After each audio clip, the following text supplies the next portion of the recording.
days since we said bye to the others in Nasha Town. Still no news about Rarer, though. Where could he have slunk off to? If only he was gone for good. But with all the trouble he stirred up before, there's no way we've seen the last of him. Hello! You must be the traveler in Paimon? Mr. Flint has been looking for you. Unfortunately, there's been a serious wild hunt attack over at the quarry. He thinks it's time to regroup and figure out a plan. The wild hunt? Oh, uh-oh. We better get over there, right away! Come on, let's go!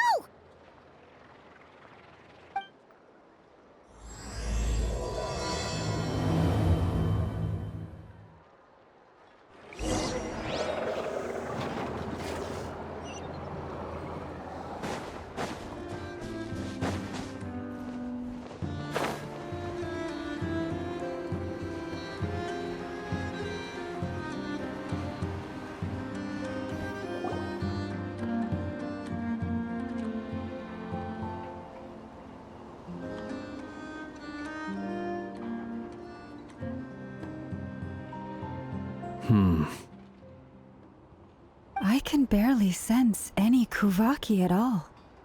This whole area feels like a soulless husk. Looks like his appetite truly is insatiable. As if the power of that energy cannon wasn't enough. He's not seriously still getting stronger? What's his endgame here? Ah, everyone's here already. Hey, we made it. So, what's going on? We've all been on high alert since we split up a few days back, expecting Rarir to strike again. But it's like he just vanished into thin air. No one has seen him nor found any trace of his presence. That is, until this morning, when a ratnik found signs of wild hunt activity while out here on patrol. As you can see, the crystalline itself is physically intact, but the Kuvaki it contained is all but completely diminished. And we're sure that Rarir did this. Who else? He's the only one who could pull off a stunt like this. Kuvaki loss has reached critical levels. Reikir of Solnari set to maximum threat level. Warning, unless de-escalation measures are taken soon, he will pose a threat beyond our ability to contain. The consequences could be catastrophic. Traveler, do you remember when we encountered Rarir just after regaining his body? There wasn't a shred of sanity left. Nothing but madness and rage. Yeah, didn't he shout out a bunch of names? Then he started raving about how nothing in this world mattered to him. Oh, Paimon gets chills just thinking about it. Oh, but the thought that he's still out there, lurking somewhere in Nod Krai, waiting for his chance to strike? Oh, even chillier. Last time we fought, we were already at a disadvantage. If he has such overwhelming strength, why would he suddenly go into hiding? Yeah, if I were him and I wanted more Kuvaki, I'd just take it by force. No point staying in the shadows. Unless something went wrong. His whole resurrection thing didn't exactly go smoothly. The other thing is, how does someone who's completely lost their mind still have the wherewithal to cover their tracks so perfectly? Beats me. According to certain medical studies, insanity does not always entail a complete loss of rationality. It may be that he is simply living in a world of his own. That actually sounds about right. He was ranting away to himself the whole time, like he had zero interest in talking to us. There are many unanswered questions here. He could be right under our noses, and we'd still be in the dark. Besides his name and title, we know little about him. Certainly nothing about his past, or what he might be hoping to achieve. Exactly. And we wouldn't even know where to begin looking. Even Boss hadn't heard of the Rarir of Solnari before all this. I'd be willing to bet that even if we gathered together every scrap of intel in Nod Krai, we still wouldn't find more than, like, 3 useful facts about him. So, if we do nothing, he'll just keep getting stronger. But if we want to investigate him, we have no idea where to look. Last time we had Marionette and her big robo-buddy to help us, and we still barely held our ground. If we had to face him alone... Oh, Paimon's head hurts just thinking about it. What are we supposed to do against a threat this big? Well, I do have a little hunch about his next move.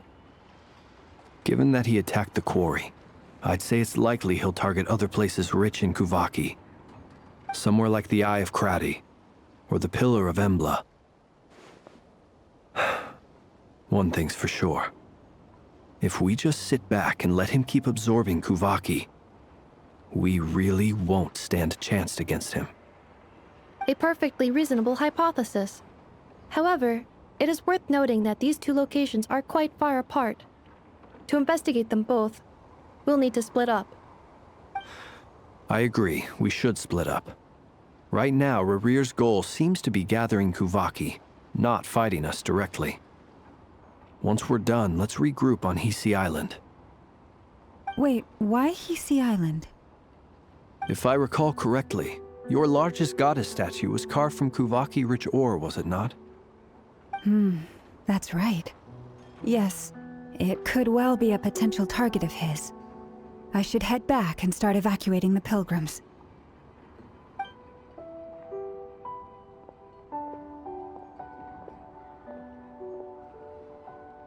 Splitting up's always gonna be risky.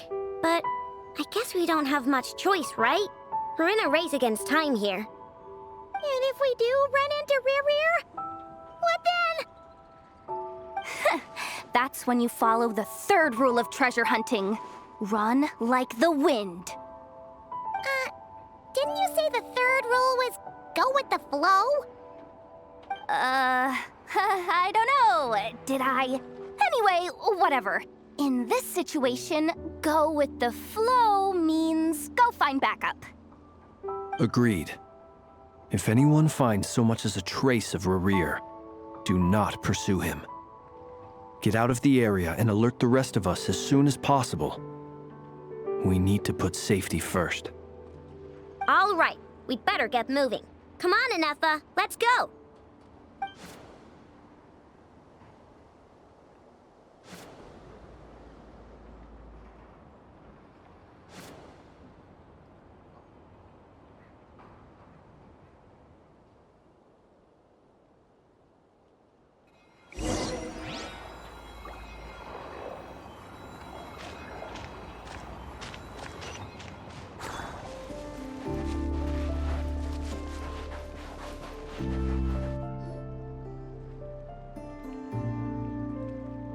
Any leads? Nope. Diddly squat. No clues to where he might be hiding. It's like he's a ghost. It feels like we're sitting on a powder keg that could go off at any second. Oh, I hate this feeling. I'd rather face him head on than be left hanging like this. So, you guys didn't find anything either? Not loving the word either. How about you, Flints? I questioned a few Ratniki and eventually narrowed my investigation down to one suspicious individual. But by the time I got to his place, he was already gone. Almost as if he knew someone was on to him. Either that or he's just extremely cautious and doesn't stay in one place for long. He's been biding his time for a while now. The question is, where or what is his next target? No idea. Since regaining his body, he seems to have lost all interest in the fragment in my possession. If he did still want it, he's had plenty of chances to take it. All we can do now is hope that Aino and Anefa turn up some leads. Darn it, Rarir! If you've got the guts, come face me one-on-one! Wait, he's actually here? I didn't mean it! I swear! No, it's coming from Silver Moon Hall. The Lady Kutar might be in danger. Let's get over there, quick!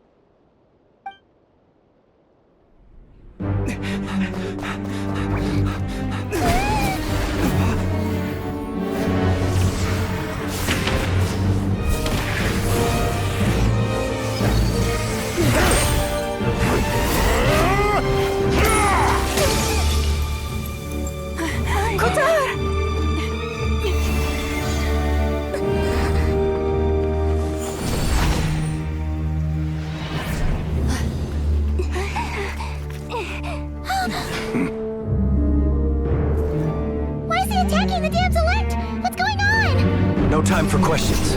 Stop him!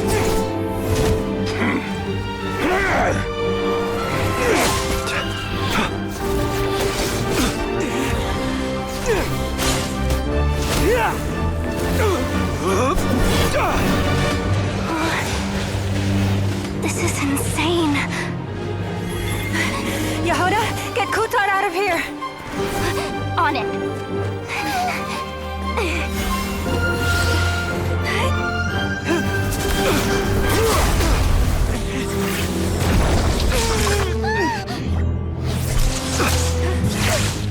Look where your feeble light has gotten you. Now you shall plunge into darkness. Felindus, soon I will find a way. Watch out!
That was too close!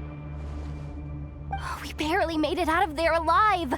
What's that guy's deal? How'd he get so crazy strong?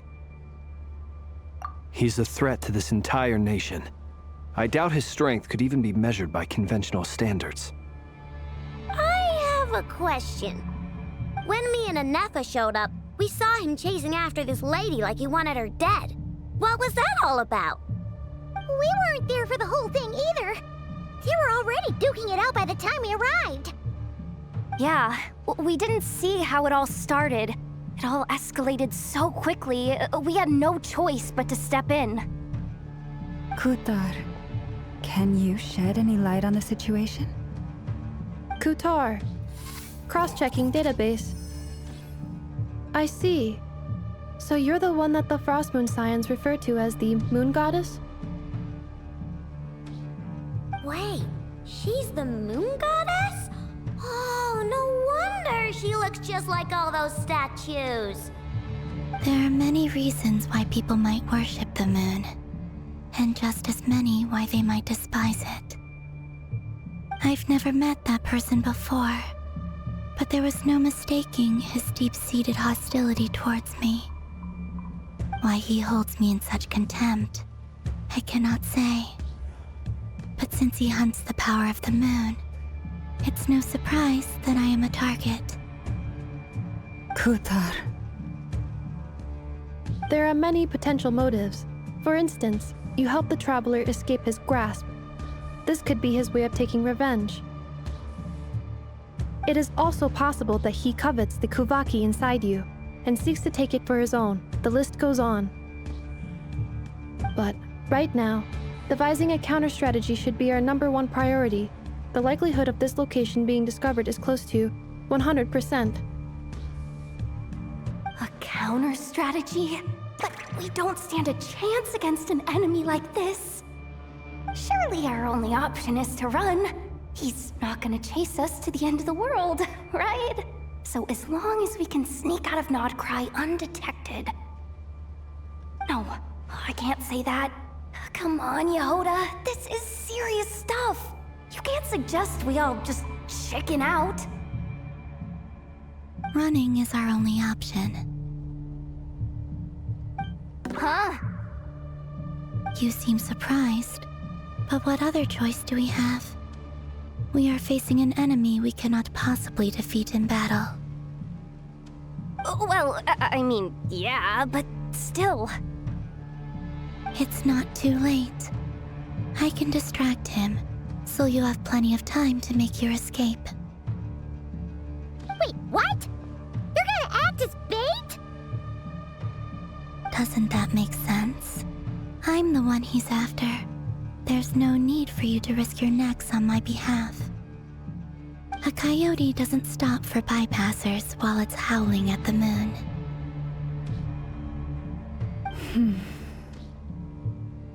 What is it, Loma?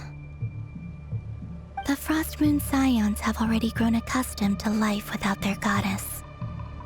My presence here is no longer essential, and this is not my home, so you needn't ask me to stay.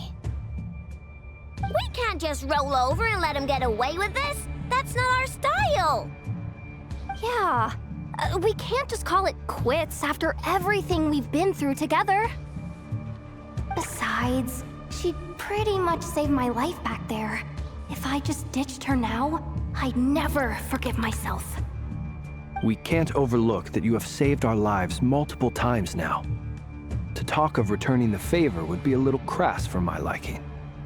But suffice to say that we are friends, and friends look out for one another. River's true objective remains unclear. Even if we were to sacrifice Miss Kutar, there's no guarantee he would stop. But... Kutar, I know why you left the Frost Moon Scions so long ago. It was because people started treating prayer as a form of trade. They would make self-centered wishes, force you to accept meaningless offerings in return, and then expect you to perform miracles for them, as if that were their entitlement. If it were me, I might have walked away too. But I believe that time can change everything, and that sometimes it takes losing something precious to appreciate its true worth. After much reflection, I've realized that this was never about whether the Frost Moon Scions need you. Any relationship based on need is purely transactional. What I truly hope is that you'll choose to stay, not out of obligation, but as part of our family. You were born here, and now you've returned. Who knows? Perhaps it was the moonlight that guided you home.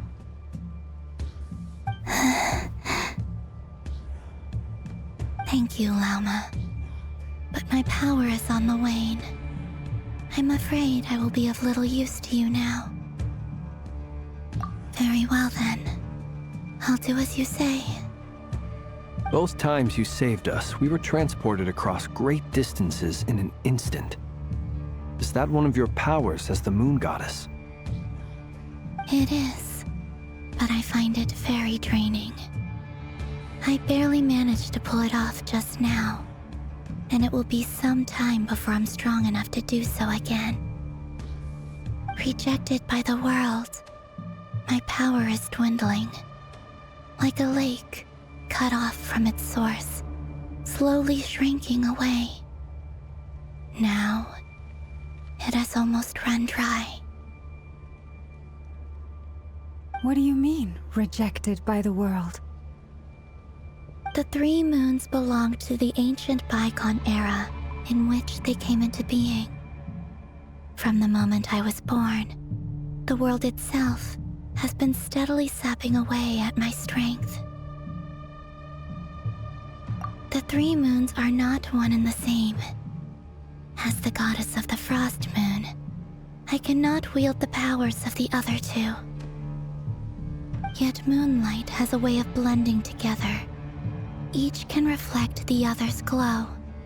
So when our fingers touched, I was able to restore my strength by drawing Kuvaki from the eternal moon's marrow. But this method of recovery is painfully slow. If only we could find the...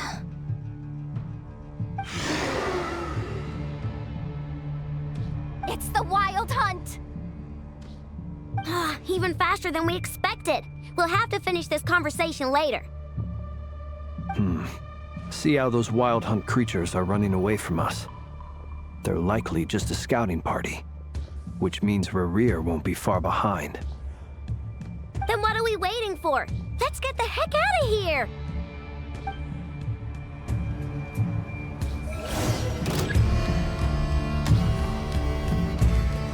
By the frost moon of old, luscious the moonlight.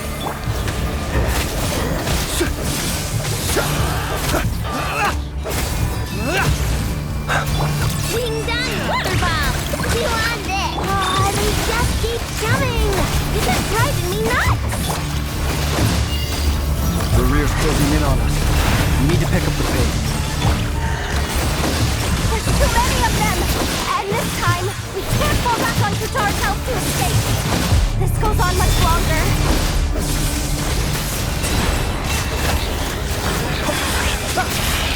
By the frost moon of old, leave this place. Lash attack! Ultimatum protocol. Installation chamber deployed.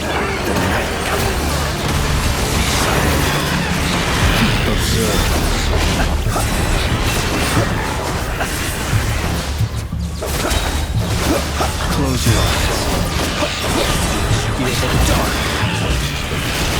For the everlasting forest. Forest? Look, the rainbow! Annihilation mode. Cleanup sequence initiated. Beware the creatures of the night.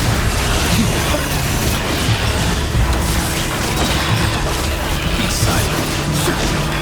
Night falls. Close your eyes. Night falls. By the frost moon of old, branches a song. Wing done, water! Ultimatum protocol.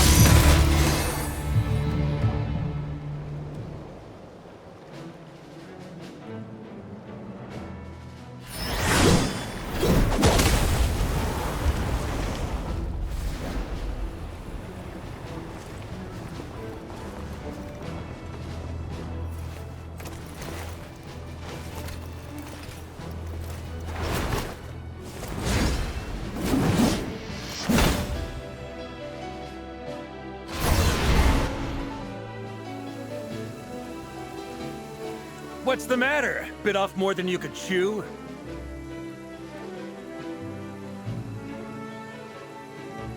Who are you? Uncle Varka! You're back from Amspartnir? Oh, you're Varka? Grand Master of the Knights of Favonius? We could save the intros for later. Right now, let's get you all out of this hellhole. Follow me. I know somewhere you'll be safe. Oh, is that where I think it is? That's the one. Come on, move! There's no time to waste.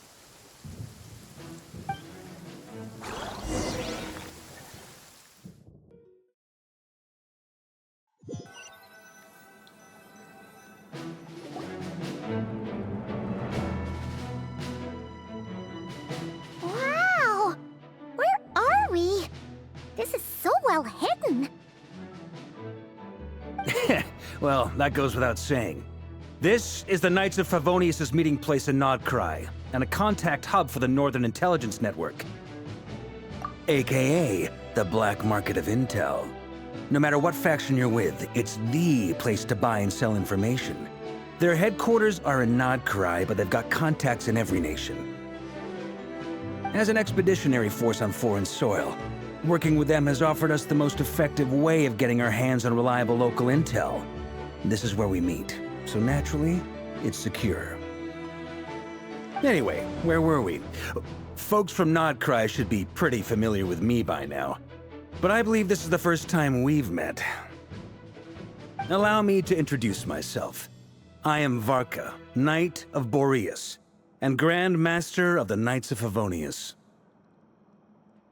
We've heard all about you. This meeting's been a long time coming. You look way younger than Paimon expected, but you definitely have that Grand Master vibe. Well, I'm no spring chicken. Just not showing my age yet. Definitely feeling some of that back pain today, though. Rushed back from Amsfartnir without a wink of sleep, only to get right into another fight with that freshly revived maniac. Another? You mean you fought him before? Yep. He wasn't nearly as strong back then, but he was still a formidable foe. I brought some of the knights along to give him a little surprise, but he saw us coming from a mile off. My squad took heavy injuries, and I barely made it out alive myself. We knew it might have been our last chance, so we staked everything on it.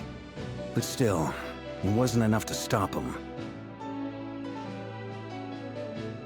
I tried tracking him down afterwards, but he didn't leave a trace. Even in his unhinged mental state, he's as cautious as any trained operative. So, I decided to come find you. And as luck would have it, turned up to find you being ambushed by the Wild Hunt. The rest, you already know. Is that why he's been frantically absorbing Kuvaki these past few days? Because he sees you as a threat? Maybe I'm part of the equation, but even if I weren't, I'm sure he'd still be gathering power. He's clearly working up towards something. Note to self, Uncle Varka's strength rating officially upgraded. Guess it's my turn to ask questions now. So, what exactly has been happening in Nod Krai? Why has the Wild Hunt returned in humanoid form? And why is it after you? That's a long story, but I'll try to make it quick.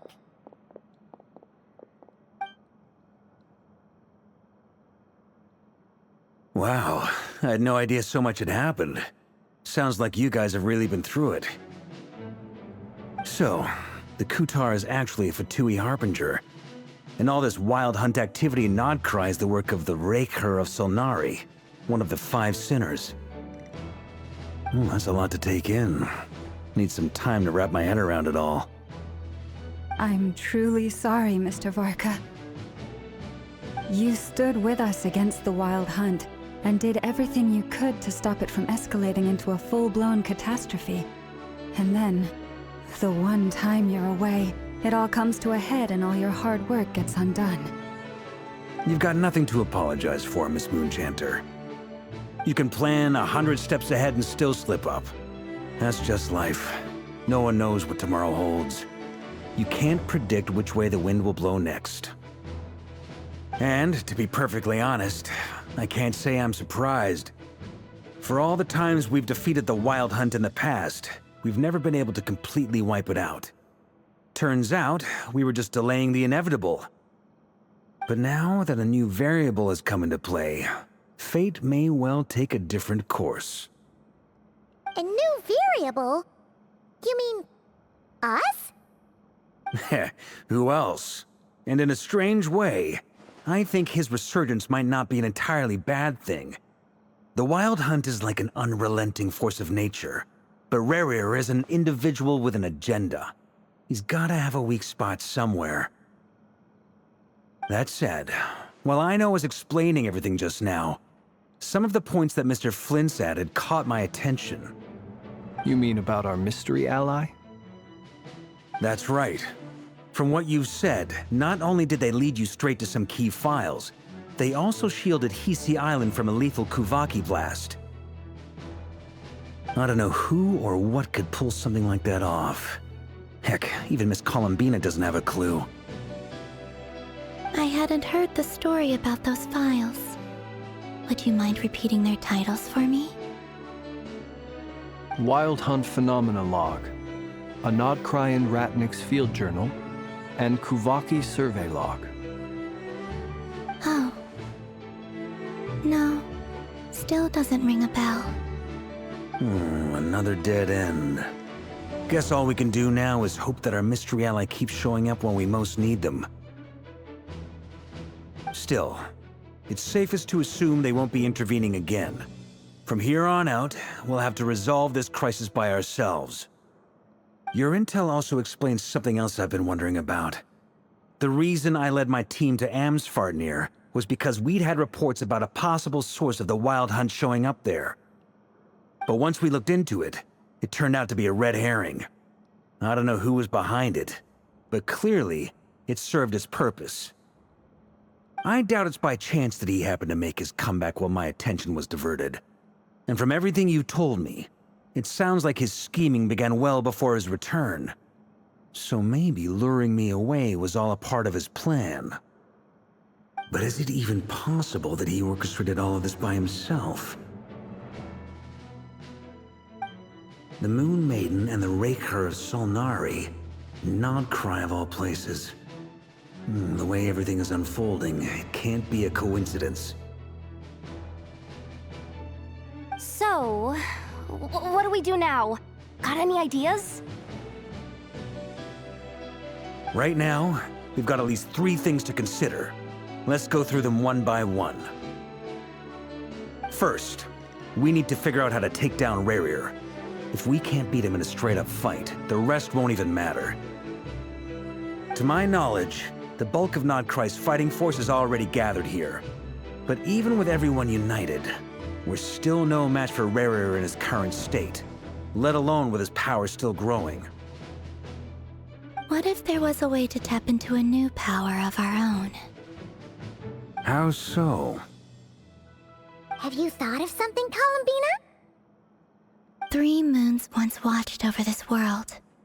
The Eternal Moon was the largest. The Frost Moon was the brightest.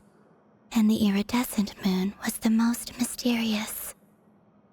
They say that back then, the 3 moon goddesses wielded immense power.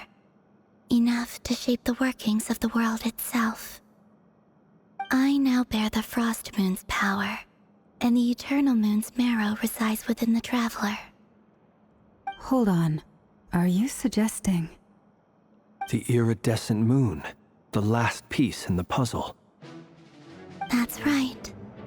If we can find the Iridescent Moon's marrow, I will be able to regain my strength much more quickly. The 3 moons are said to stir the tides and illuminate all things. Perhaps they hold further secrets beyond our understanding. According to my analysis, the solution is feasible. However, it is subject to one major condition. How do we locate the Iridescent Moon's marrow? I know a way, but we will need to visit the Fatui's Experimental Design Bureau. The Experimental Design Bureau? Are you saying we need to involve Marionette? Yes. I must speak with Sandrone. It's a long way from here to the Experimental Design Bureau. There's a high chance you'll be spotted. You shouldn't go alone. Then that's settled. Next up, our second priority. Somehow, we need to figure out Rarir's end goal. As you saw for yourselves, when he was still in his Wild Hunt form, everything he did was for the sake of recovering his body and resurrecting himself. His first act since then, after laying low for a while, was to try and assassinate this young lady. People's obsessions often reveal their greatest vulnerabilities. There must be a reason why he despises the moon so deeply. Perhaps it sheds some light on his title, the Raker of Solnari. The Wild Hunt has plagued Nod Krai for centuries now. If we want to stop it for good, we have to get to the root cause of what's driving it. It's true. We still know very little about him. If Kutar hadn't given us that lead, we wouldn't even know his name. But where would we even start?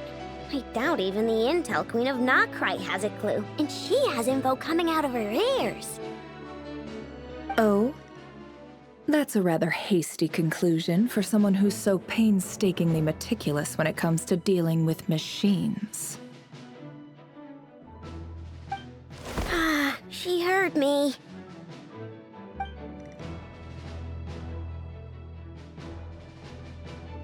Boss! What are you doing here? I'm now asking myself the same question. I received a letter from a humble knight of Favonius, requesting a meeting to discuss a major business deal. But it looks like this humble knight had something else in mind. Details, details. Miss Neffer, the important thing is that you've arrived at the perfect time. Since his failed ambush, I've been racking my brains trying to come up with a plan to fight Rarier. Given the severity of the situation, I think it's fair to say that our only chance lies in uniting as one. And I'm talking all the factions in Nod Krai. We can't do this without the Curatorium, but I knew it'd be a tough job to win you over. So, I took the liberty of reaching out for a little chat. Wait a sec. How did you even hear about this place, Neffer? Didn't you say this is meant to be the Knights of Favonius' meeting spot? And a contact hub for the Northern Intelligence Network? And isn't it supposed to be super hidden? You really think he could have gotten settled in Nod Krai without my help? Besides, I'm the one running this gig. Of course I know where the meeting place is. Allow me to introduce the current head of the Northern Intelligence Network. If it's intel you're after, she's your woman. Pretty much seen and heard it all. Please spare me the flattery. Let's cut to the chase. Seems like you've run into some trouble, huh?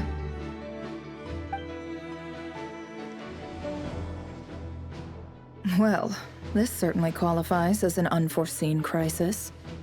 On behalf of the Curatorium of Secrets, I wish you all the best of luck. So you're just going to sit this one out? Why should I get involved? What could possibly be in it for me? What if we told you we can't do this without you? Oh? Then I'd say, you'd better make it worth my while. I don't work for free. I can't put a price on something like this. It's just not in my nature. But then again, you and I have always been polar opposites in this regard. So I can't exactly say I didn't see this coming. If you insist on compensation, I will pay you. Consider this a formal commission. Sound fair? You just don't give up, do you? Too bad. I know you well enough to know you can't afford my prices. The riskier the job, the more it'll cost. And a Moonchanter's stipend isn't exactly generous. Unless you're planning to start passing the donation box around among the faithful. Boss, just a thought. If they come up short, maybe you can take the difference out of my next few paychecks. Things got really dangerous during the fight with Rarier. If this girl hadn't saved me, I'd be ley line fodder by now. I'd be gone for good, boss. If there's any way we can make this work, I'd really like to help her. Please? I'm begging you.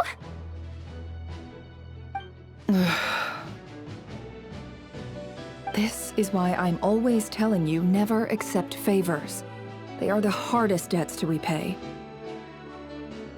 You have to be careful who you get involved with, or you invite all kinds of misfortune. Very well, Yehoda, I will help. But just this once. Don't count on this happening again. Flins, that fragment that Rarier was after, do you still have it on you? Of course. Let me borrow it. I need it to follow up on some leads. some leads? Shh. This is top secret information. I get it. We all have things we'd rather keep to ourselves. Plus, I know we can count on you, so we'll leave the intel gathering in your hands. And that brings me to the third and final item. We need to find a way to distract him. We need time to make our move, so someone will have to stall him. I'm in for this part, no matter what. Anyone coming with?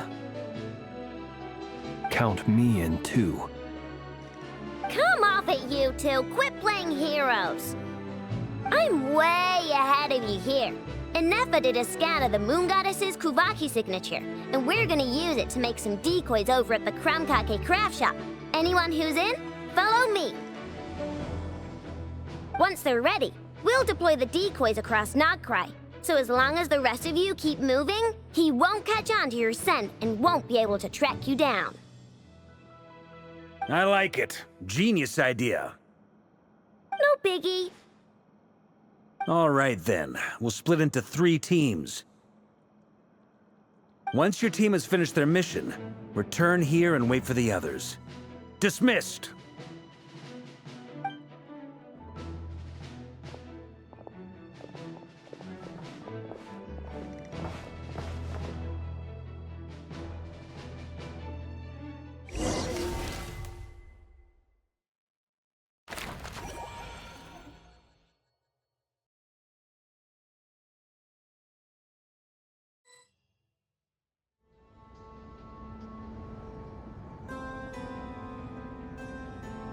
Lady Damselette.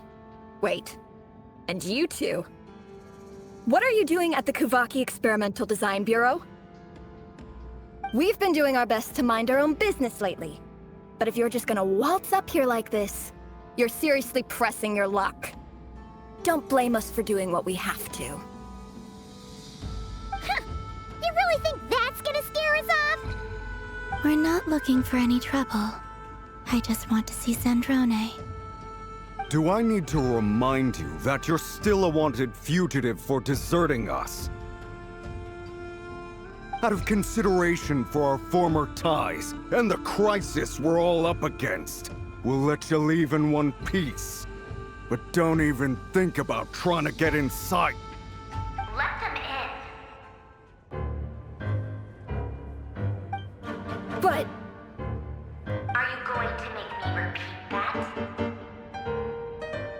no, my lady. Zandrone seems to be in a good mood. Must be maintenance day.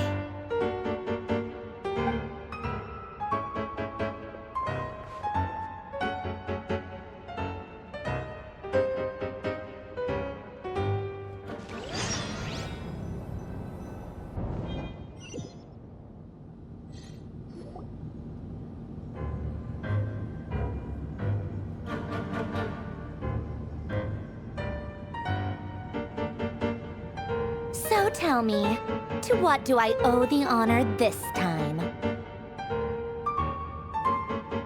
Actually, before you answer that, just so we're clear, we're not colleagues anymore, Columbina.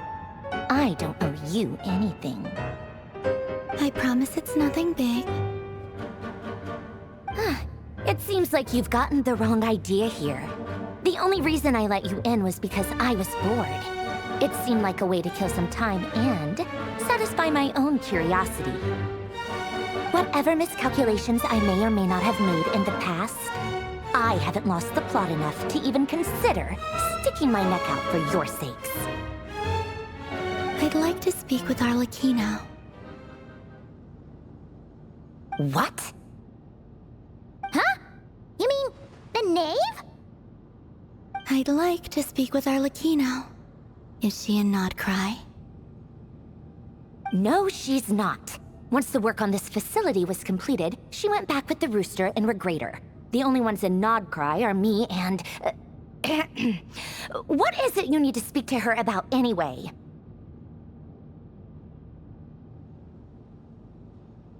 Rerir is hunting me. If I'm going to face him, I must first retrieve the lost moon.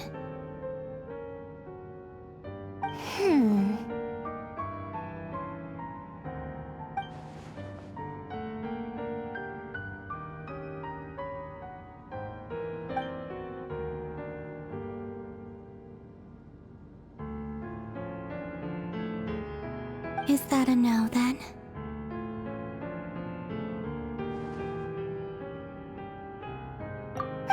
As if I need reminding. I was this close to settling things with him before someone decided to whisk me away to their weird little garden.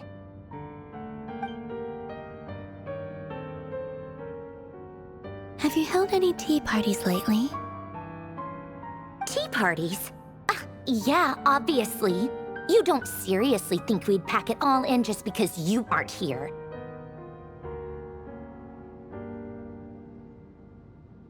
If anything, they've been more eventful than ever. Just me, Arlecchino, and a bunch of insolent and sensitive guests who won't stop asking where you've gone. Oh, they've been a real joy. I bet you served them the worst tea you have. Just like you used to do to me when I upset you. Who cares about how good the tea is when there's no one around to drink it? I keep losing people. First Rosaline, now you. I'm running out of people who can make me laugh.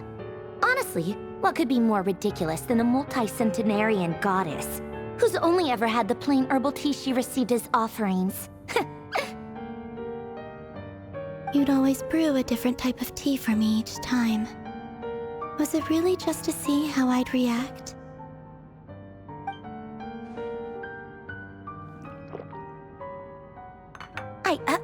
Well, duh. Why else? Watching you squirm was practically my only form of entertainment.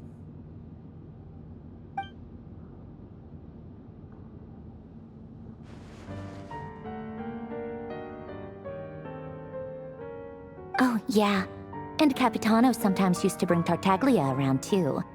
But I guess we won't be seeing him again.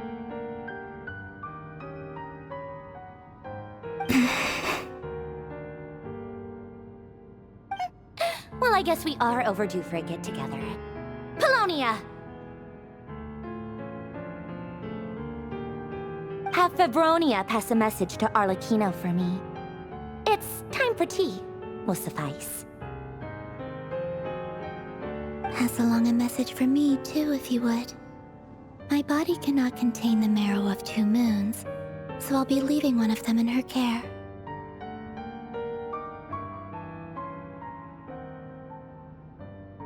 Excuse me? Who said you were on the guest list? If my tea meant that much to you, maybe quitting the Fatui wasn't your brightest move. Back when you were under the Tsaritsa's protection, no one would have dared come at you so openly. But that protection didn't come for free. In fact, I paid dearly for it. At the end of the day, it was just another transaction. I just got tired, that's all. I never wanted any part in their grand ambitions, and I've had enough of being treated like a bottomless supply of power. It brings back memories from the old days, when I was still worshipped as the moon goddess.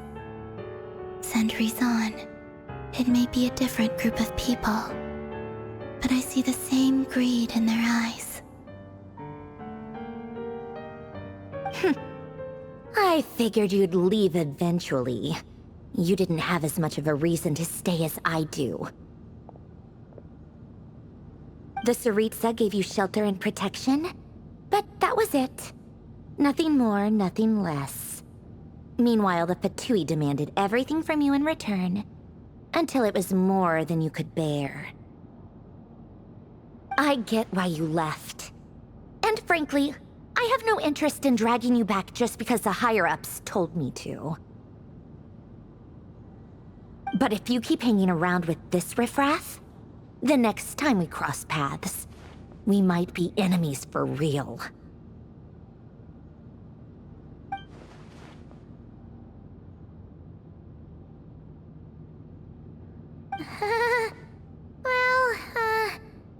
Guess that's our cue to leave. That might be your plan, but it sounds like someone else wants you to stay a little longer. Huh? What do you mean? Listen.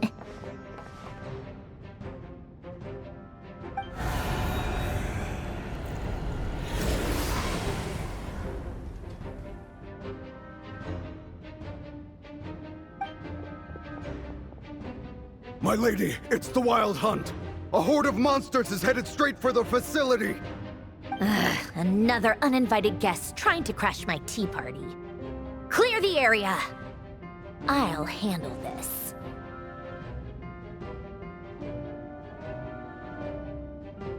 Wait, what? You want us to leave you here by yourself? Huh, you'll be lucky to make it out of this alive. You really think you can afford to worry about me? Go on, get out of here. You may have stopped Polonia from crushing him last time, but I've made sure that won't happen again. The entire Experimental Design Bureau is rigged for war.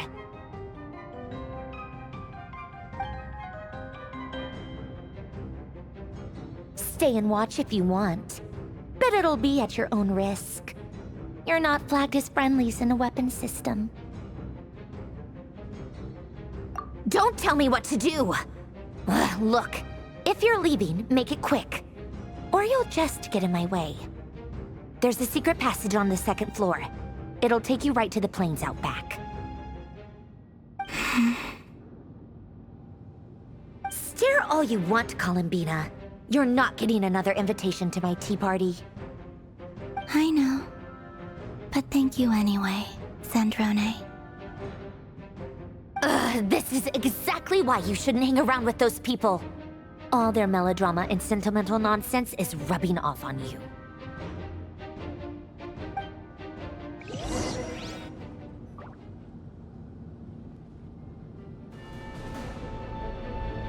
Come on then, Mr. Ray here. Let's pick up where we left off. It's your Wild Hunt monstrosities versus my beautiful creations. Let's see who comes out on top.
Lunia, get him!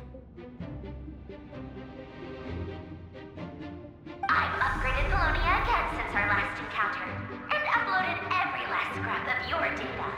So let's finish this, once and for all.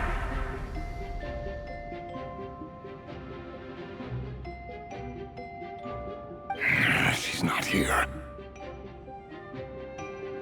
Where did she go? Hey, over here, you big...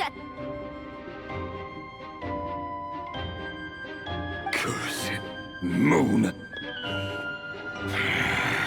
Go. Keep searching. She cannot have gotten far.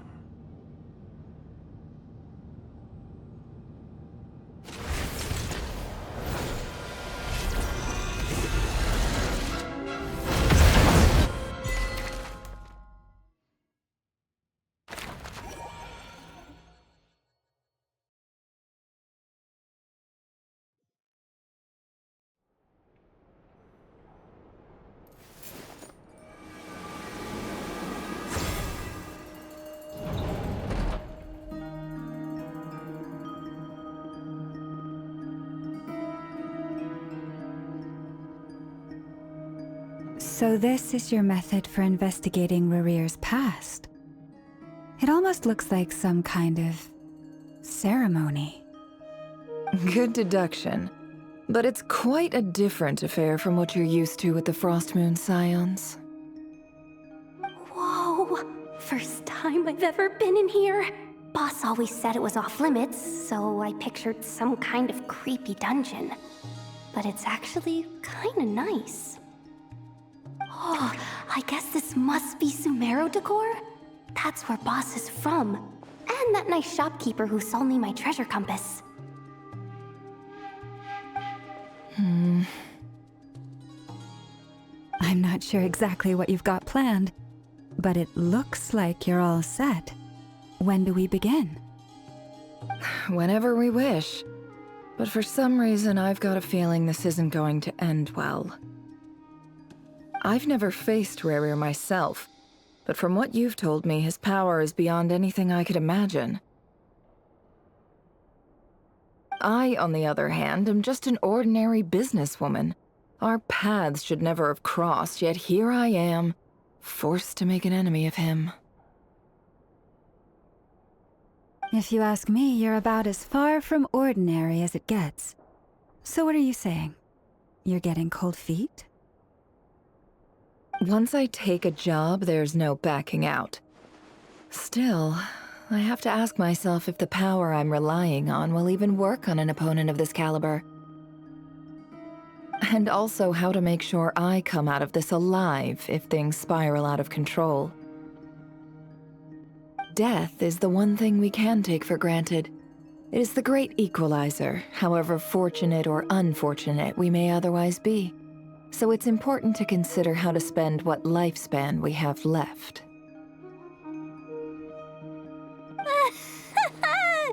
Come on, boss. Lighten up. Quit talking about death. It's bad luck. For once, I agree with you.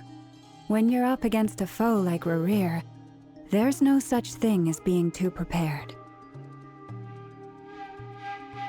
Is there anything I can do to help? That won't be necessary. I've already made up my mind.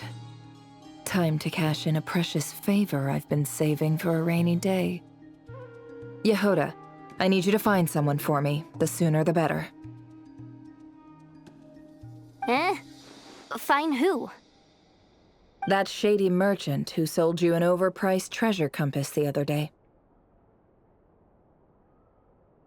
Come on, boss. You're pulling my leg again. In what way is she shady?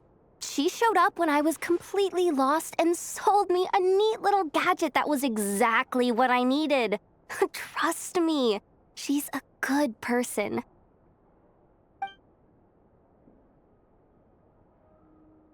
Anyway, I know who you're talking about. Don't go anywhere. I'll be right back.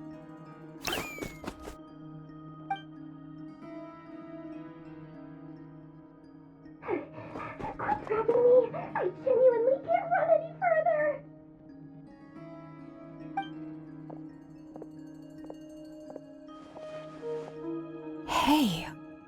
You? What is it? What's the big rush? You dragged me out of a dream where I was literally swimming in Mora. I'm charging double my usual attendance fee. See, look how easygoing she is. After that rude awakening, she could have completely snapped at us. But instead, she kept it together and just asked for an extra fee. Dori Sangama Bay? I never would have pictured you two doing business together. If you want to make it big in Nod Krai, it's all about connections.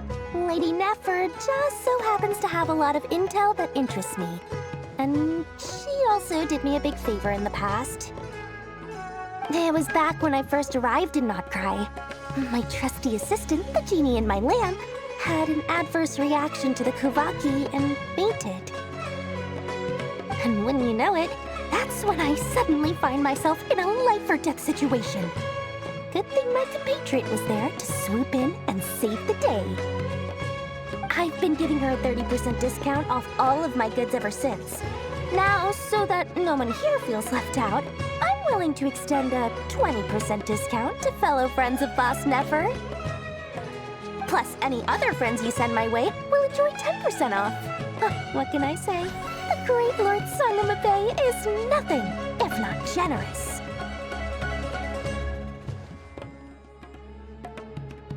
So, let me guess.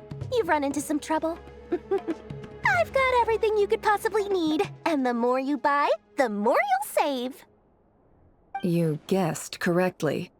What have you got in the way of survival gear? The one type of gear I've never been short on. What are you looking for? A jetpack fresh from the Academia's labs? An ancient suit of armor dredged up from the bottom of the sea? At the very least, I need to know what kind of opponent you're dealing with here. If even you're worried about staying alive, it must be pretty serious.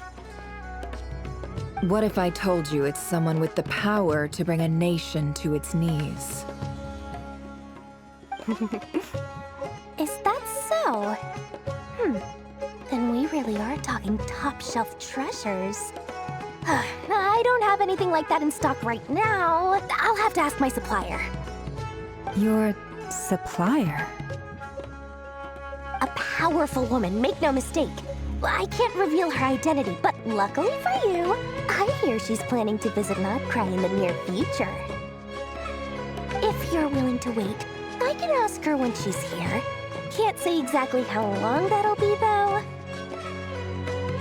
Then, let me put it another way.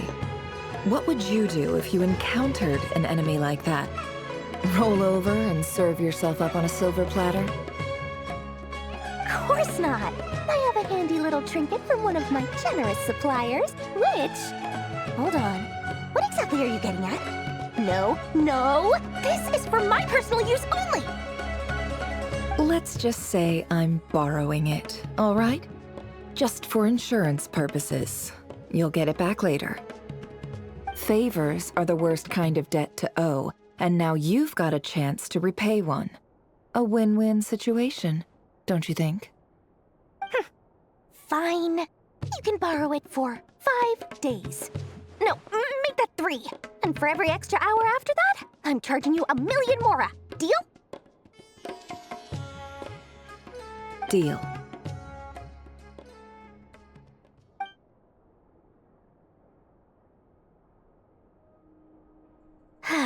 What a way to start the day. Now, was there anything else you wanted? Or can I go back to bed now?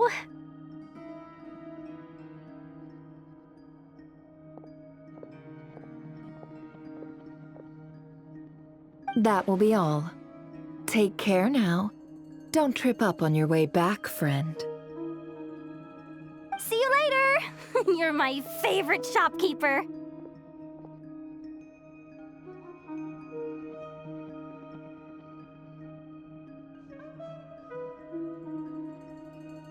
Excellent. Everything is well and truly ready. The ceremony can now begin. After initiating the ceremony, your minds will follow me wherever I go.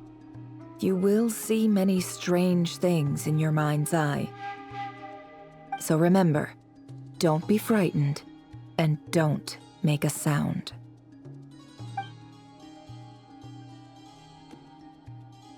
Now then, let us peer into the Raker of Solnari's past.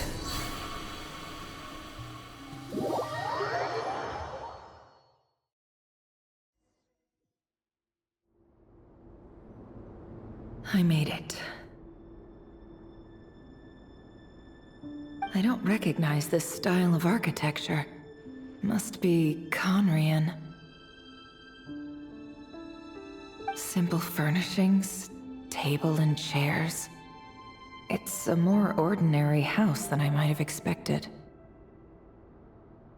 Looks like the fearsome Raker of Solnari came from surprisingly humble beginnings. Unless this passed for luxury in Conria. Unlikely. It was said to be a very prosperous nation in its heyday. Anyway, I'll keep exploring.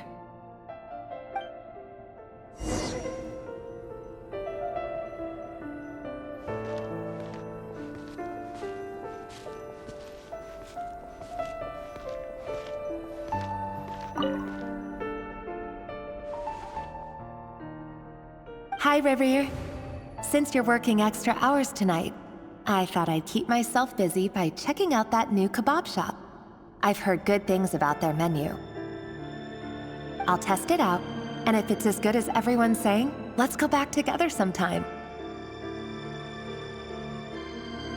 P.S. New stash from the Universitas Magistrorum. I brought some goodies home. A few teacups and a pin rack. Hope you like them. They didn't sign their name, but they must have been close. Sounds like they were living together.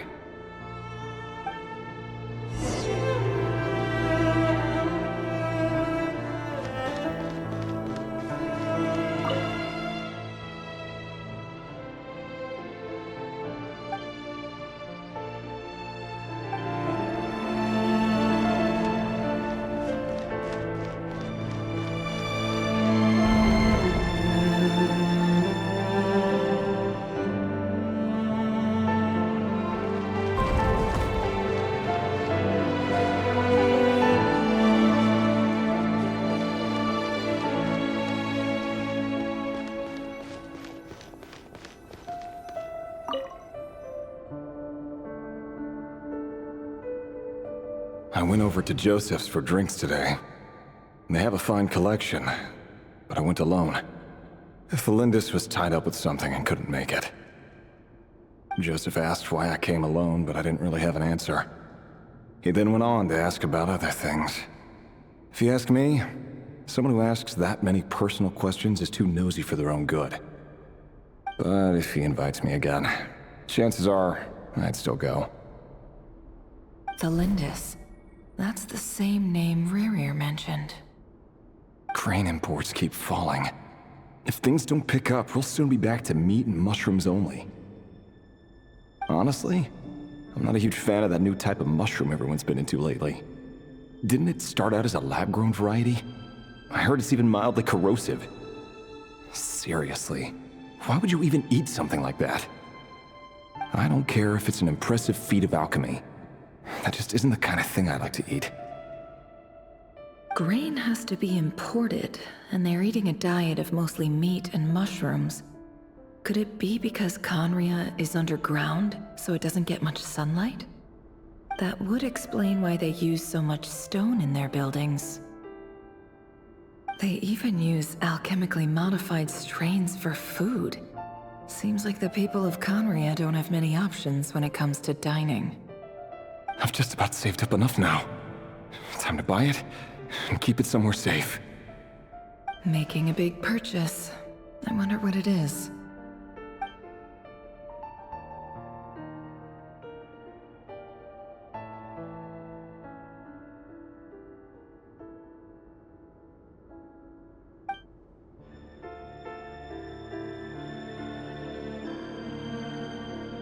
He really is a professional.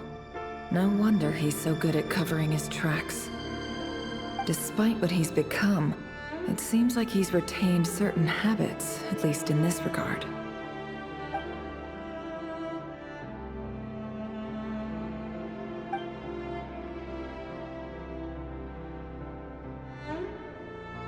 Did Rary rip it out himself?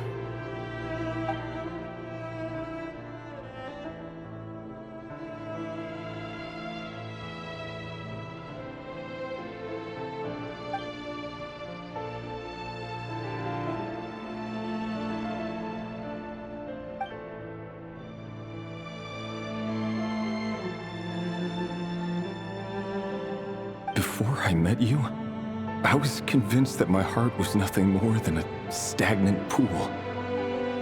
The burial place of a fallen moon. A withered, windless grove where the waters rested forever unrippled. It was you who helped me see that my heart hadn't entirely withered away. That it could still beat to the rhythm of love. This is just trivial sentimentality from the looks of it. Why would he go to the trouble of hiding that? The burial place of a fallen moon.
Revere, over here.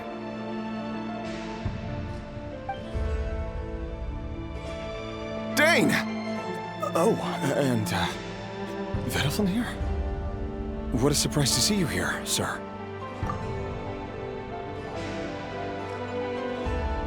Hello there, Revere. You need not address me so formally outside of court. He doesn't get that much free time, so I invited him over for a drink. Even the court prophet deserves a break every now and then, right?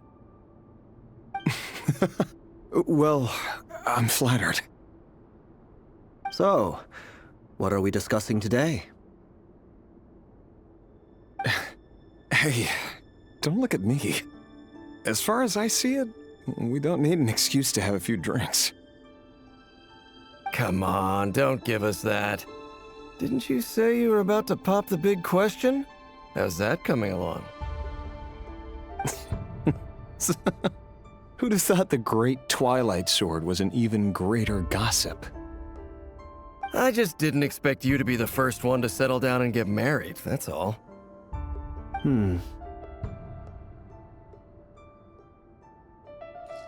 Yeah. If you told me that a few years ago, I wouldn't have believed you either. So, are you planning to come clean about your job then? I'm guessing you still haven't told her. Sure, I'll have to tell her at some point. But I'll need to pick the right time and place. To be honest, I have no idea how she'll take it. Come on, stop being such a pessimist. For all you know, she could be thrilled. I bet she'll be much more impressed by your actual job than the one she thinks you're doing now. A member of the King's Guard. Quite the cover story. Does the king himself even know? Of course he does. Anyway, enough about me. How have you been? Me? Same old, nothing much to... Huh? What's up, Fed? It's nothing.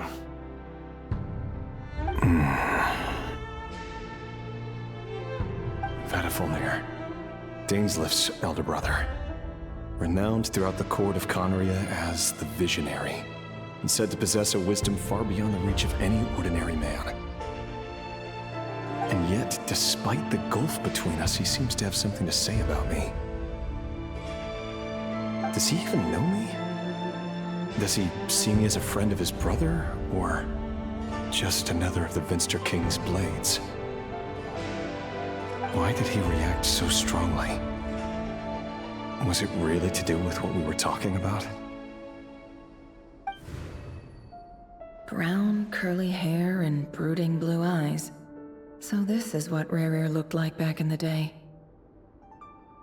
Perfectly normal. No different from anyone else. As frightening as this monster is in the present, there's something even more unsettling about seeing the human he used to be.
Felindis? You're back early? Our equipment's being serviced today, so I got off earlier than usual. How's your day been? Aw, why the long face? Is something the matter? Has your boss been giving you a hard time again? Went for a drink with Dane and the others after work. Isn't that a good thing?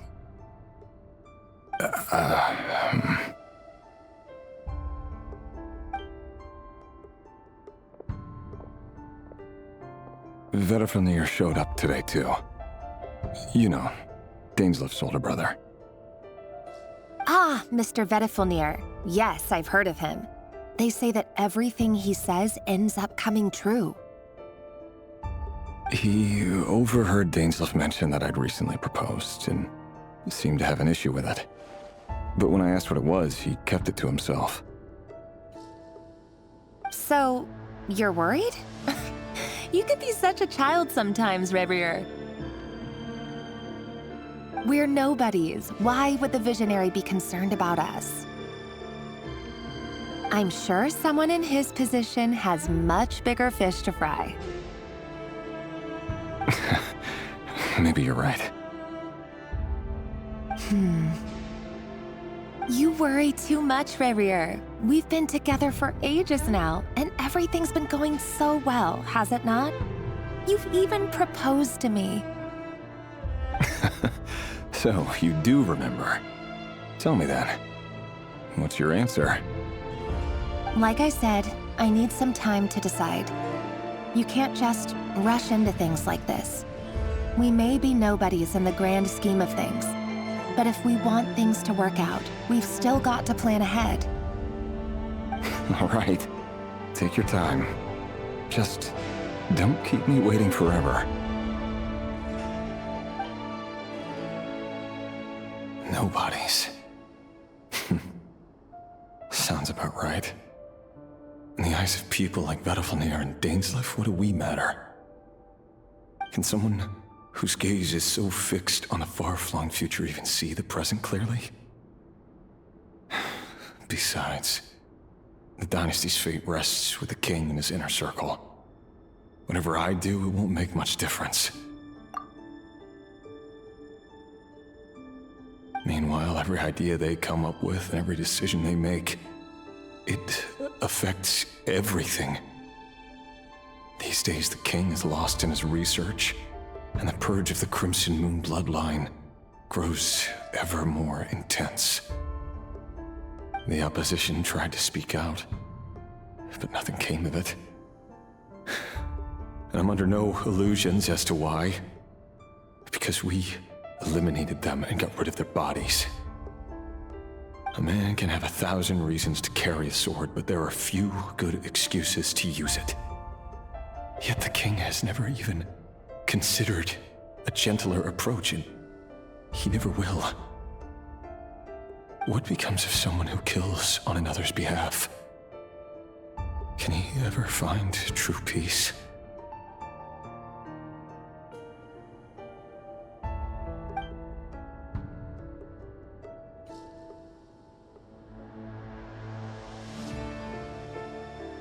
Thelindis?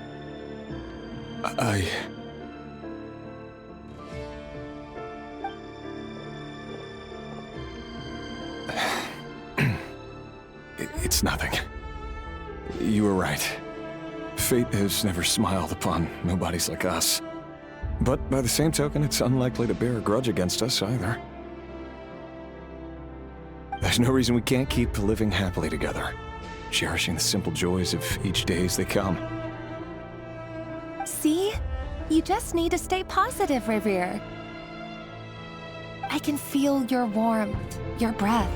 You're right there, right by my side. Just seeing you makes me happy in a way I can't explain, and that's something that no one could ever take away from me. So smile, my love. Let go of that frown. You're right, Thelindis. I've just been overthinking things. That's better. Getting caught up about things like this will only ruin our evening. Speaking of which, all set for the ball tonight? I need to go get ready. You go ahead. I just have a few things to take care of, then I'll come join you. Even busier than the big shots, huh? Fine, I'll go get started. But don't be late. If you keep me waiting too long, I won't be a happy bunny. Relax. I'll be there. Seriously, though, you drive a hard bargain. You're really gonna leave my proposal hanging and still expect me to take you to the ball? Well, that goes without saying. I already told everyone I'd be coming with a dance partner. Besides, they're two completely different things. Let's take it one thing at a time, all right?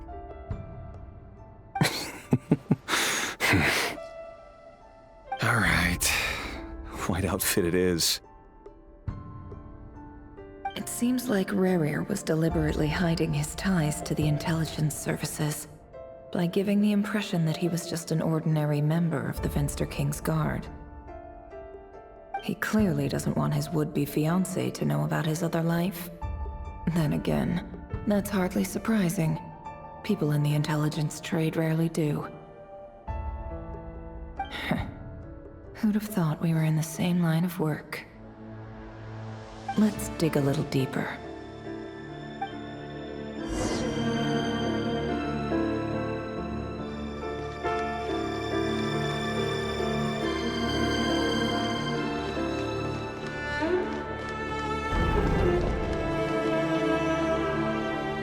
Our last operation was a resounding success, and all thanks to you, Rerir of Solnari. In total, we apprehended 32 dregs of the Crimson Moon, and 67 accomplices. After all these years since the dynasty's fall, so many of them still linger on. Indeed, it cannot be denied. Yet it was destiny that the Crimson Moon should be overcome by the eclipse, and that His Majesty, the all-seeing Venster King, now guides our nation on the path to prosperity. Khaenri'ah has no further need for a dead moon. But alas, there will always be those who refuse to see the truth, choosing instead to romanticize the past. That's not entirely true. Much about the Crimson Moon era was worthy of remembrance, and that's exactly why they keep trying to see it restored. Many of its secrets remain unsolved to this day. As it happens, that's precisely the field of study my partner is devoted to. You still haven't told her what you really do for a living.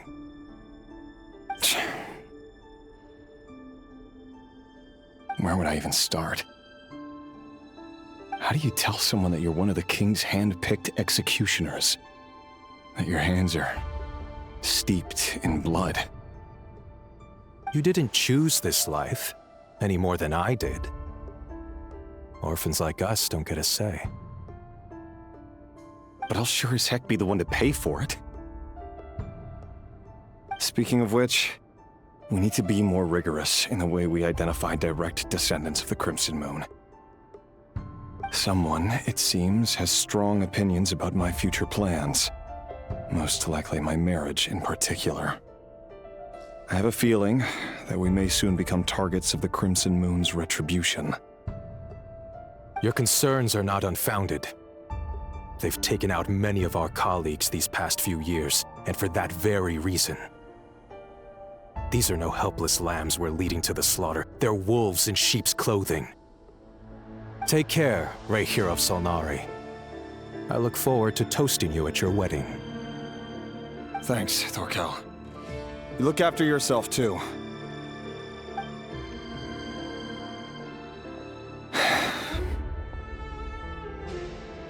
Thelindis, I never wanted to keep this from you. You're the last person I would ever want to lie to. But that's exactly why I can't tell you everything. There are things you shouldn't know. Things you cannot know.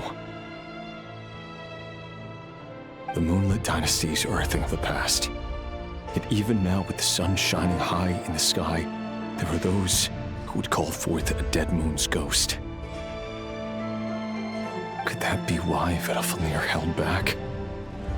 Or was it because of some court secret he's not at liberty to share? I have to get a clear answer from him. No matter what happens, I will protect the Lindis. Rerir seems to be very concerned by Vedderfanir's reaction. Vedderfanir and Dainsleif, the Visionary and Twilight Sword. So that's what they were really like. I've investigated this whole area now. There doesn't seem to be any other memories here. Should I try somewhere else? Wait a second. What's this black smoke?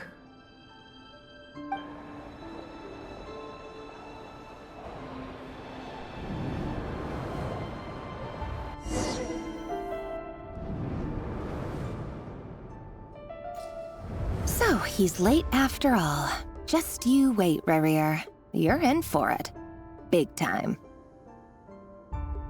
Are you waiting for someone, ma'am?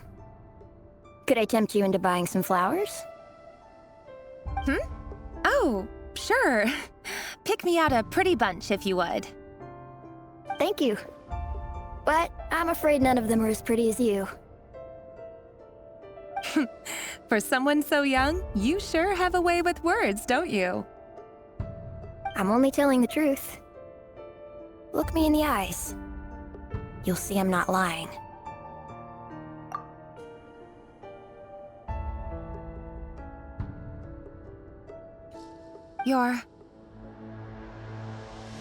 May we have a word in private? Who are you? And what do you want? It doesn't matter who I am.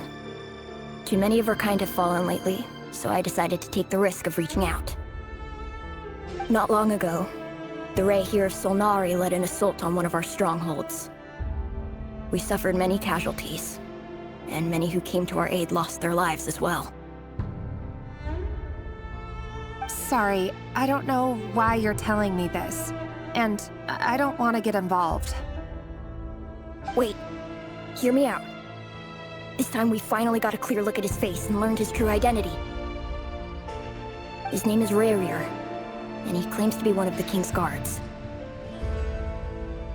What did you say? A cruel irony, isn't it? The man you're set to marry leads a double life as a brutal executioner.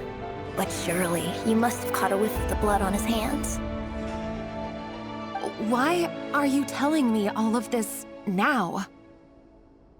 Simple. It's because... How strange. Rerir was nowhere to be seen in that memory. It clearly belonged to the Lindis. Rerir couldn't possibly know what happened if he wasn't even there. Why would her memories appear in his fragment? The ceremony won't last much longer. I think it's time to call it a day.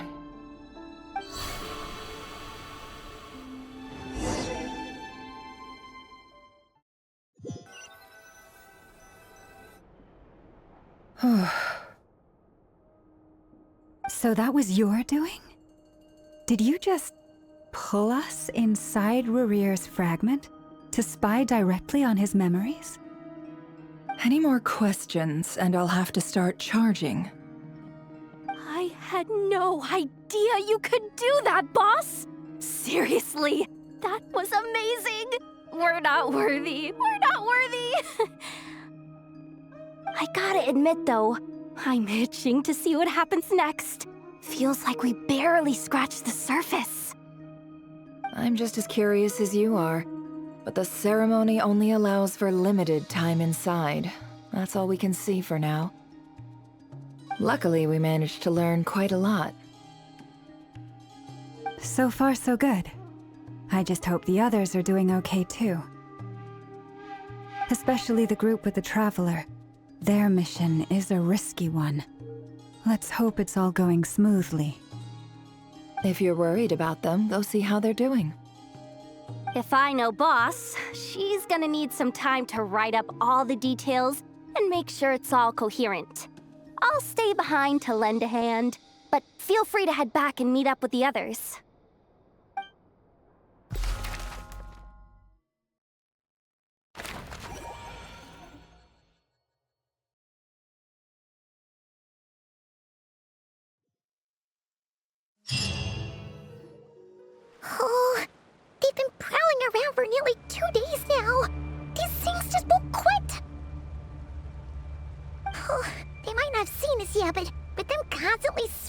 area. Our way out is completely blocked. Oh, that's never gonna work. One little slip up and it's game over. If they spot us, they'll run straight back to Rerir. And once he knows we're here, it won't be long before he's breathing down our necks again. Oh, guess you're right. All right, time to zip it.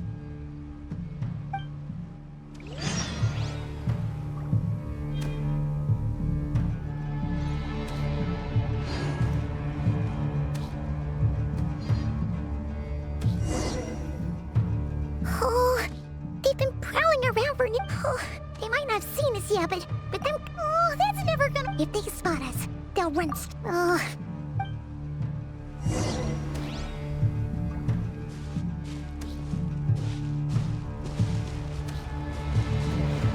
Hide! We almost got spotted.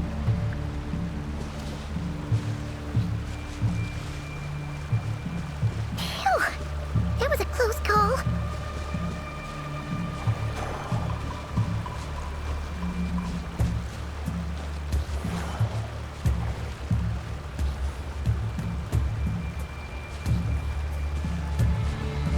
Watch out! He's coming this way!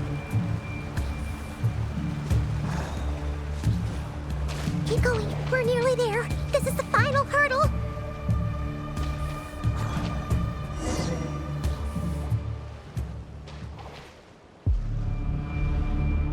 Oh, there's no end to these things!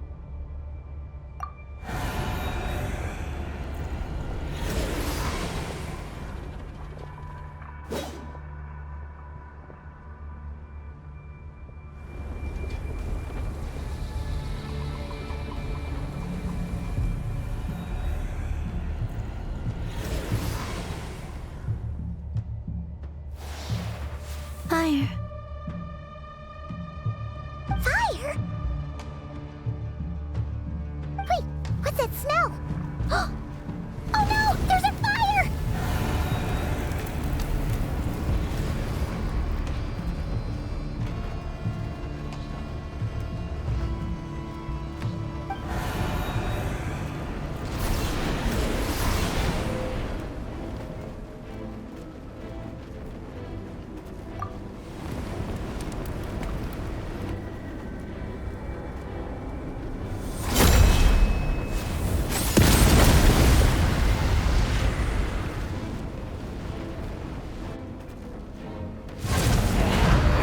Sandrone was right. You look weak, Columbina.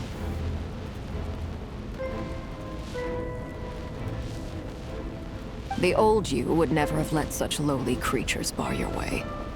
Word has it that you did something for the Tsaritsa, and that's why you've lost most of your power. Freedom comes at a heavy price, doesn't it? It's Arlecchino! You came! Hello again, Columbina. And greetings, guests of the House of the Hearth. It's been a while, Arlecchino.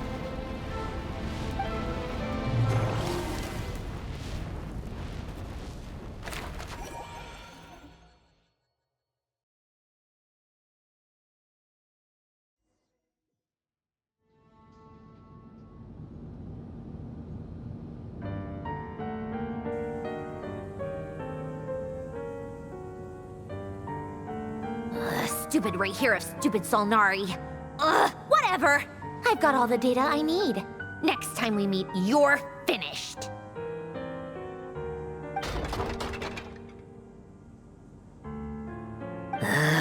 He sure doesn't pull his punches. Excuse me, do you need a hand? You can do me a favor by staying out of my way.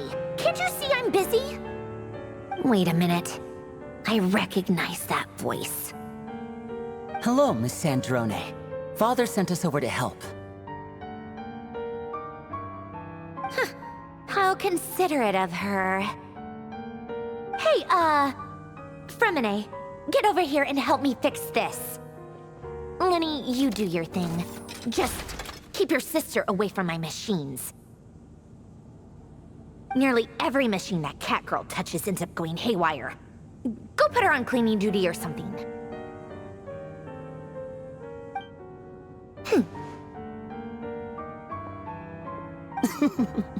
Then let's start downstairs. Fremine, we'll leave this place to you. You've got it. Wait a second. Pretty sure there's still some tea in the cupboard. If you want some, you'll have to make it yourselves.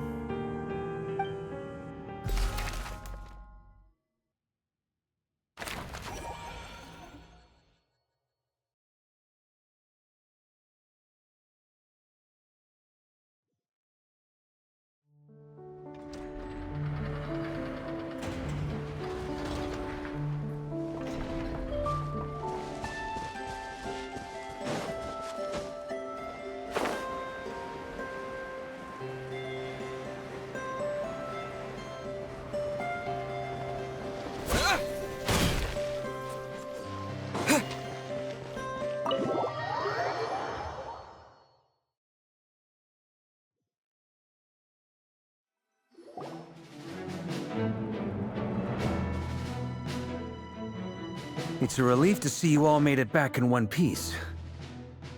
Huh? Feels like there's quite a few people missing.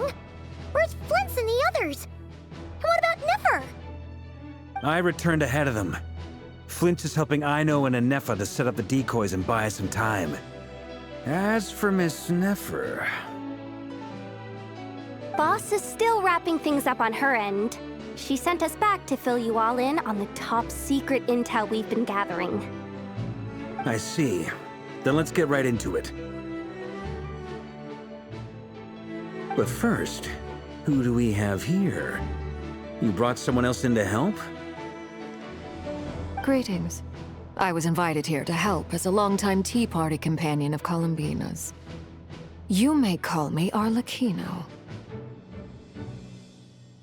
Surely it can't be. Those eyes. Oh, where have I seen them before? Wait, of course. In those memories we just saw. The only Arlecchino I know is the fourth of the Fatui Harbingers. So either you share a pretty uncommon name, or you're more than just a Tea Party buddy. You're well informed, Grandmaster. A man from Mondstadt living all the way out here in Nod Krai, and yet the people and affairs of Snezhnaya seem to hold a special place in your heart. Oh, the feeling's mutual. Sounds like you know all about who I am, too. A Fatui Harbinger. The atmosphere in here just got really tense. Guess we can't just start trusting Fatui Harbingers, even at a time like this. I must admit, though, I'm a little curious. Seeing as the Moon Goddess no longer belongs to the Fatui, what makes you so willing to put your neck on the line here? Nor does Nod Krai belong to Mondstadt, Mr. Varka. Yet still, you're fighting for it all the same. Things don't always have to have a tangible payoff. Sometimes, stopping things from spiraling out of control is a higher priority than chasing the spoils of victory. Of course, I can't say there's nothing in it for me at all. But that's between Columbina and myself. Forgive me. I don't mean to doubt you. It's just that the Fatui really have been the source of many of our troubles. We have our own way of doing things here in Nod Krai. But ever since they arrived, the Fatui have treated us with nothing but hostility. I know there's been a lot of bad blood between us in the past. I've done my utmost to avoid friction whenever I could. But sometimes fundamental conflicts of interest simply can't be settled amicably. That's why I'm here solely in a personal capacity. This has nothing to do with the Fatui. As a gesture of good faith, I'll be frank. I can help Columbina track down the iridescent moon's marrow, which will help her restore more of her power. Anyway, what else is on the agenda? Let's begin. She says she'll be frank, then completely skips over the details. Looks like she doesn't want to give away too many secrets after all. But she clearly wants to change the subject. It'd be awkward if I tried to bring it up again now. I guess we'll just have to go along with it. She's the fourth of the Fatui Harbingers after all. One look and you can tell she's not someone you'd want to mess with.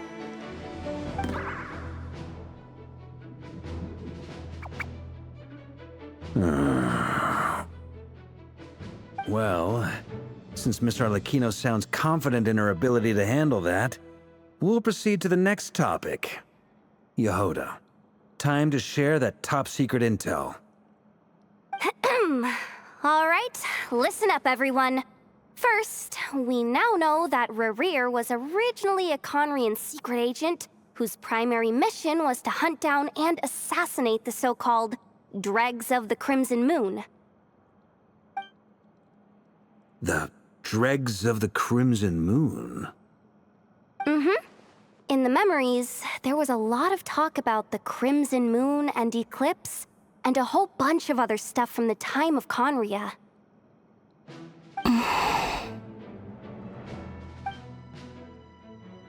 To my knowledge, those were the names of 2 different Conrian dynasties. Long, long ago, it is said that the people of Conria worshipped the Crimson Moon, drawing a mysterious power from its reflection. But one day, Aku saw the Crimson Moon eclipsed, hence the name of the new dynasty that replaced it, and how it became the new emblem of Conria. Still, long after the Crimson Moon dynasty had fallen, the last ruler of the Eclipse dynasty, the Vinster King, still coveted the secrets it left behind.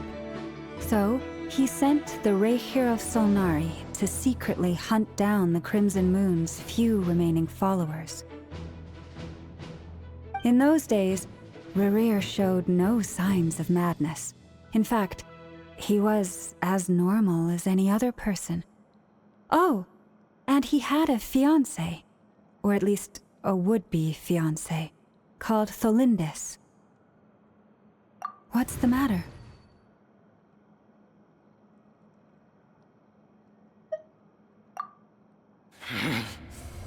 Verfnir, Freindaughter, Tholindis, Tholindis.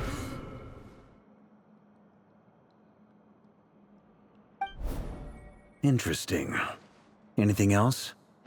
What about this would-be fiancé of his? Do we know anything about her? Well, she was a researcher at the Universitas Magistrorum, but it felt like she was hiding some kind of secret. Oh, and one more thing. For some reason, Rehyr's fragment also contains some of Tholindis' memories, though only a very small portion. Well, no shortage of potential leads, I'll give you that. In any case, it sounds like we can conclude that while Tholindis was still around, Rehyr appeared to be lucid and quite normal. Tholindis, it seems, must have been the one thing in this world that he couldn't let go of. Tell me though, were these pure-blood Conrians we're talking about here? Why do you need to know that? Hold on. If she was a pure-blood Conrian... Oh yeah! Just like how it was with the captain!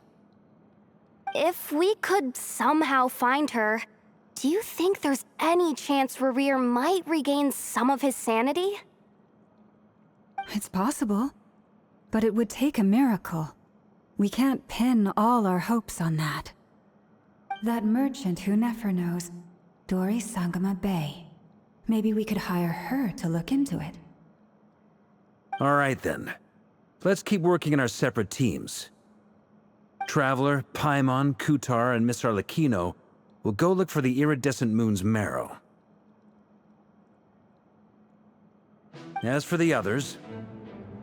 On the way over here, I noticed that the wild hunt monsters had grown even more frenzied in their search for Kutar. At this rate, The people living here will be in grave danger too. So I'm thinking of gathering together some of our followers to go wipe them out. I'll head back to the curatorium and meet up with the boss. Feels good knowing we've all got something to be getting on with. Given that the Wild Hunt has been a lot more active lately, the Lightkeepers have likely begun their own operations too. If that is the case, someone will need to pass the news on to Flint's. I'll hold the fort for now, then discuss our next move with Flint's, Ino, and Anefa when they get back. All right then. Well, the clock's ticking. If that's everything, we'll be on our way. We'd better get moving too. We'll try to buy you as much time as we can. Relax. Just do your thing. Now, I decided to call in some backup since things are getting so hairy. Our reinforcements should be here any minute now. Stay safe, everyone. Dismissed.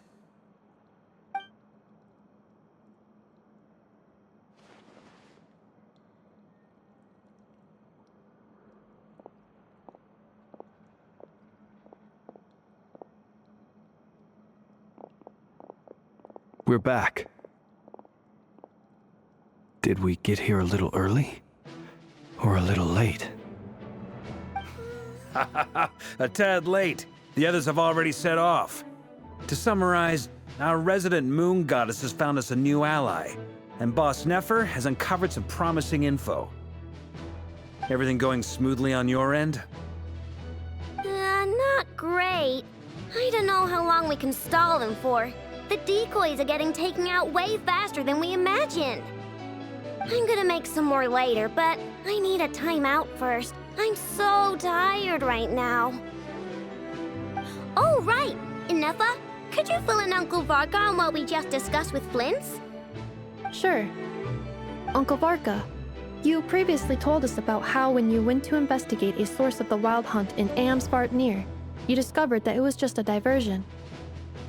But according to Flint's intel, several outbreaks of the Wild Hunt had already occurred in Nod Krai in the period leading up to that. That was before Rerir had regained his body, when he was far from regaining his full strength. In other words, in theory at least, he still lacked the means to act in two places at once.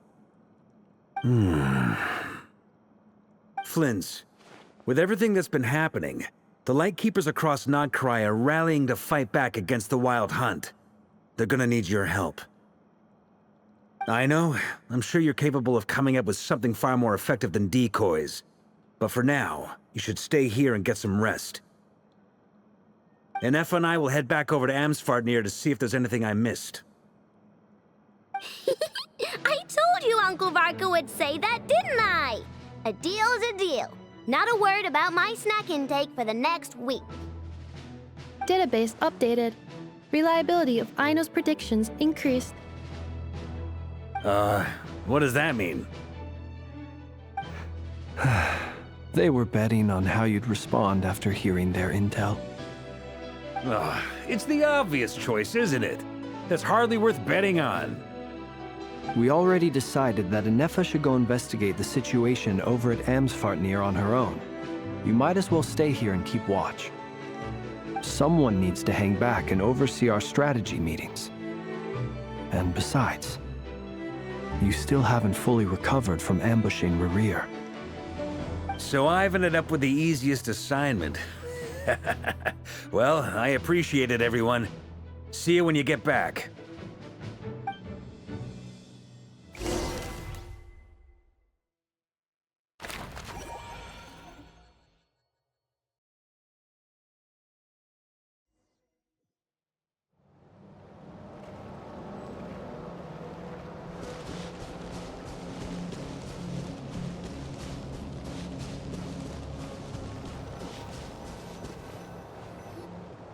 Here, this will serve as a good spot to cross over. Arlecchino, hold up a second. Since you brought us all this way, would you mind telling us what you've got planned? We still haven't got the slightest idea what's going on here. And if even Columbina doesn't know where the iridescent moon's marrow is, how do you? Simple. Because I am an inheritor of the royal bloodline of the Crimson Moon, and one of the last surviving embers of the Two Worlds' flames. Huh? Are you serious? Isn't you're a descendant of that Crimson Moon dynasty we were just talking about? The one from ancient Conria? Your surprise is understandable. I was also taken aback when I first learned of it. But the more I thought about it, the more I realized the signs had been there all along. When I was young, I discovered I could wield a very special kind of fire. It coursed like blood through my veins and smoldered away inside my nerves.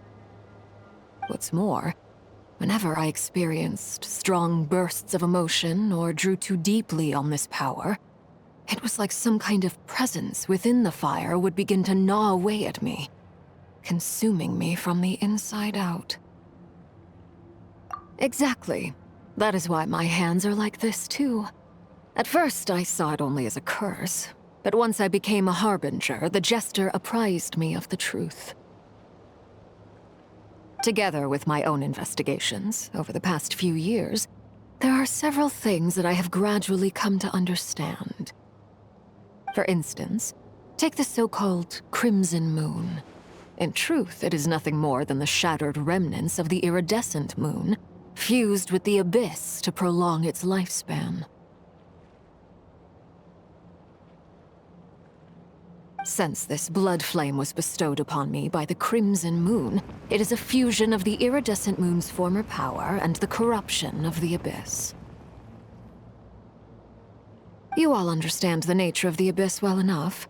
I draw upon its power, and in return, it hungers for my soul. This strange blackness is the mark of corruption it has left behind. If I recall correctly, you once told me that if the corruption ever made it to your heart, you'd become a completely different person. Yes, and that's the reason I'm always careful not to push my power too far. It's essentially a never-ending tug of war. Oh, sounds intense. Anyway, the rest of my story can wait. Is there anything else about the Crimson Moon or the iridescent moon that you're unclear about? Paimon has a question. So, the Crimson Moon that the Carians used to worship was actually the iridescent moon, right? Which was one of the three moon sisters.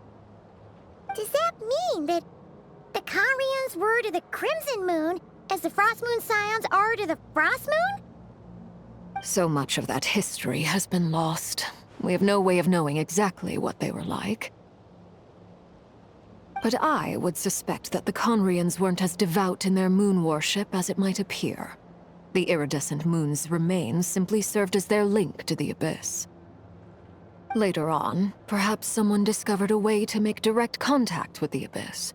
Or maybe there was some kind of ideological divide. Either way, a dissenting faction staged a coup and drove out the royal heirs of the Crimson Moon dynasty. Still, even with the dark sun looming high overhead, the Crimson Moon's glow never truly faded. If you want living proof, it's standing right before you. The first time we met, I sensed something familiar in your presence. When I looked at you, I felt I could see that mysterious red moon in the corner of my eye. In your flames, I saw its broken image, surrounded by a strange black aura. Well, I appreciate that you kept it to yourself. Much about the Crimson Moon is still a mystery, and I'd prefer not to end up as the object of an insane research project. Anyway, time is against us here, so if there's any other questions, they'll have to wait.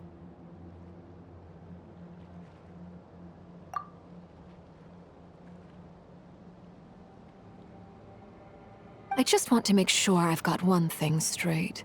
In her letters, Sandrone mentioned that since you are unable to contain the iridescent moon's marrow yourself, you intend to leave it in my custody, correct?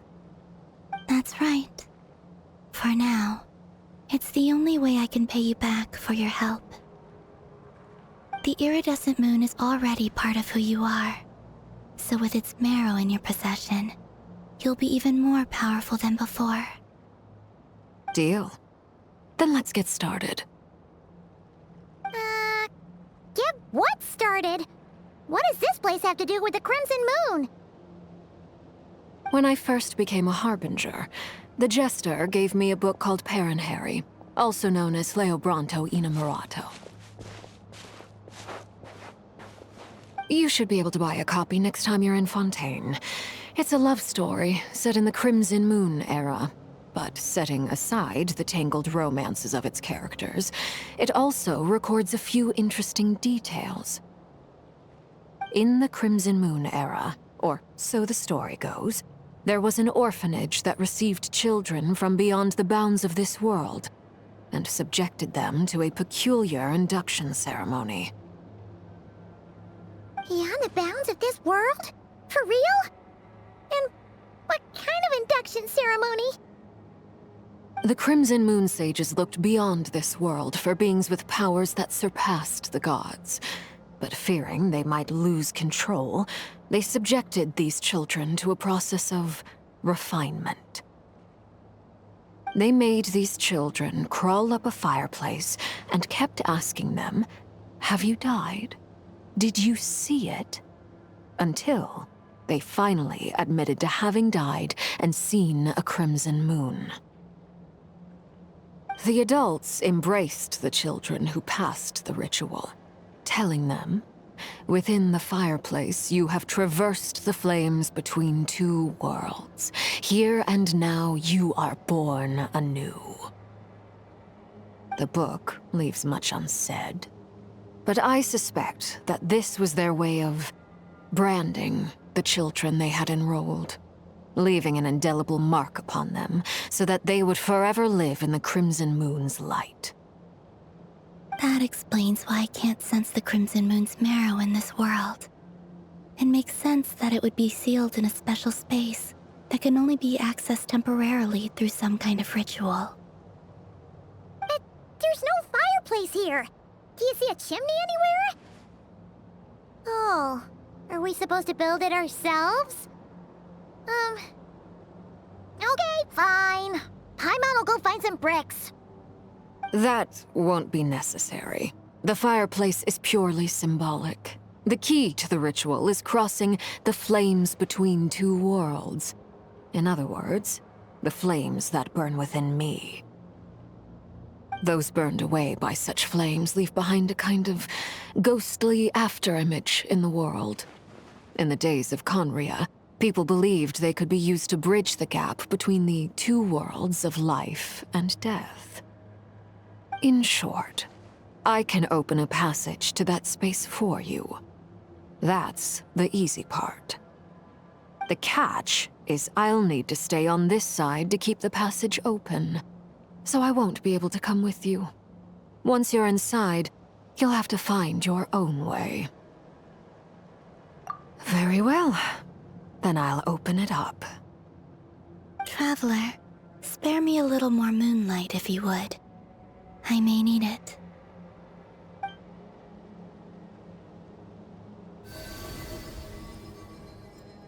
Thank you. I feel like I've recovered some of my strength now. It should be enough to move us across short distances and confront whatever dangers might await.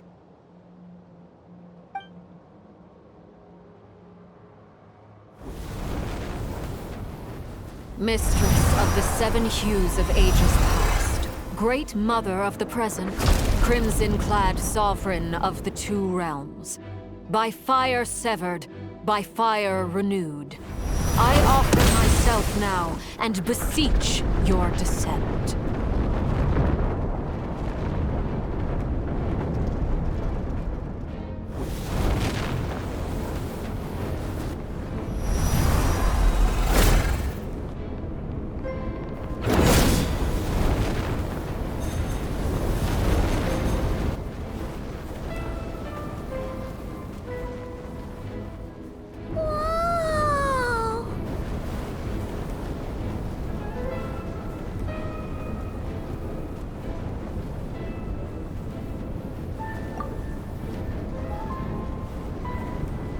One word of advice. As you're crossing over, no matter what voices you hear, do not answer.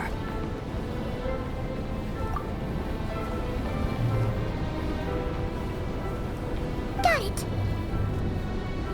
I sense a sinister gloom inside, but also the familiar light of the moon.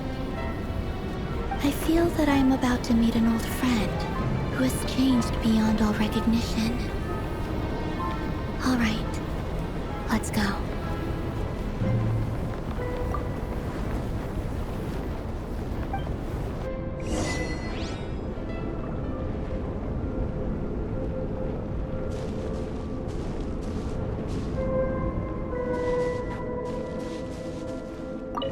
Seismic changes often begin with small windows of opportunity. This could be your window.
What a tragic sight. Fragments of your broken body, seized by the abyss, and hung up aloft like mummified remains. Iridescent moon. Was this truly what you wished for? Careful! There's something spooky about this place. Feels like something is lurking in the fog. Paimon's right behind you. Whatever you do, don't run off without her.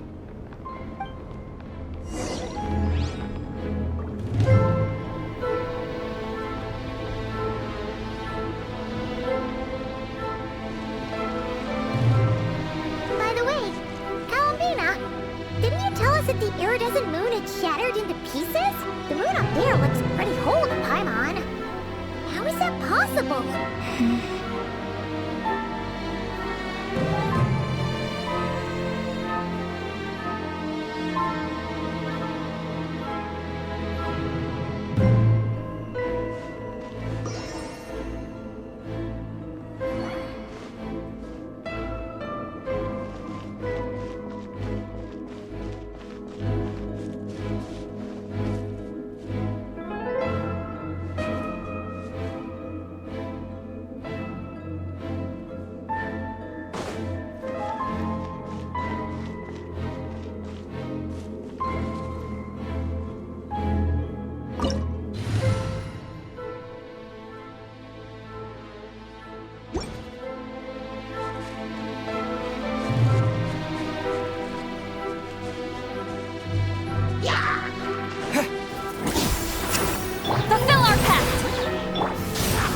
Silence!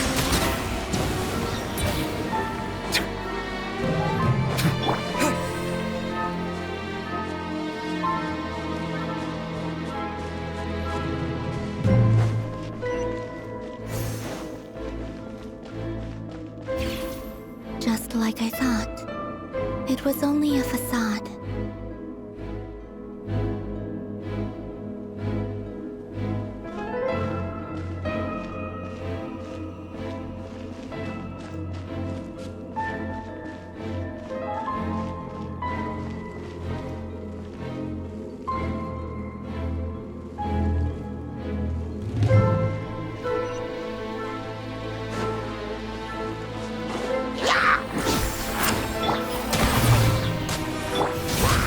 Settle down!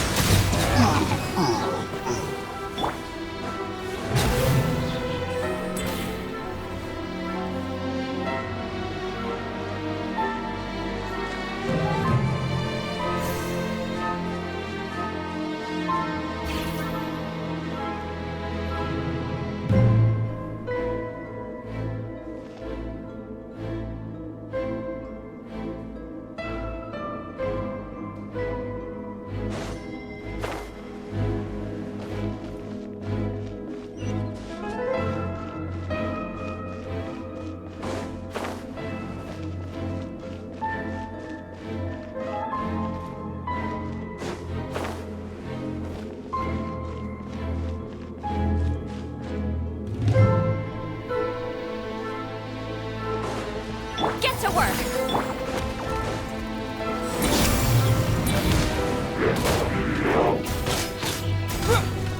Light it up!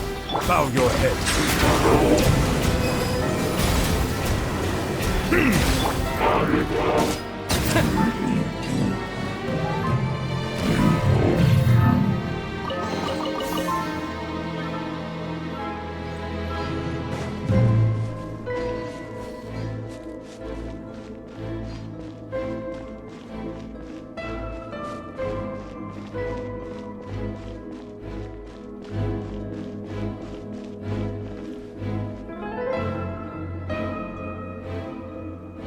Huh? Huh? For real? That's way too high! There's no way we'll be able to reach it!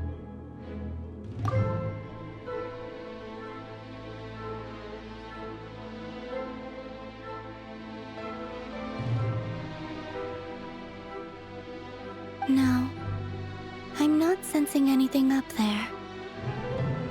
It's coming from under the mountain.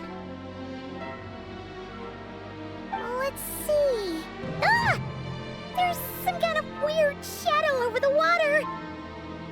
Wait, see that? Looks like a mechanism of some sort. Let's check it out!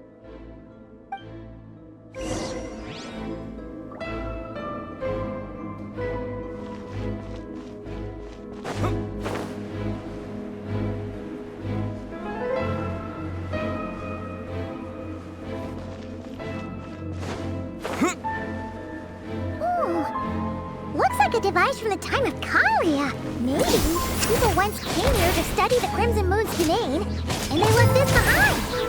Oh, if we can activate it, we might find some clues.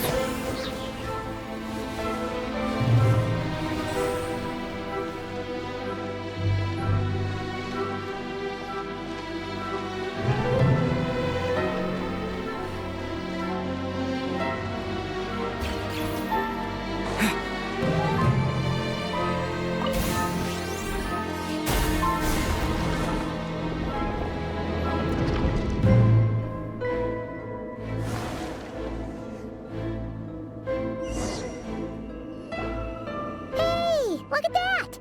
Now that the mechanism's running, the shadow in the water looks different. Do you think these mechanisms might be the key to unlocking the secret?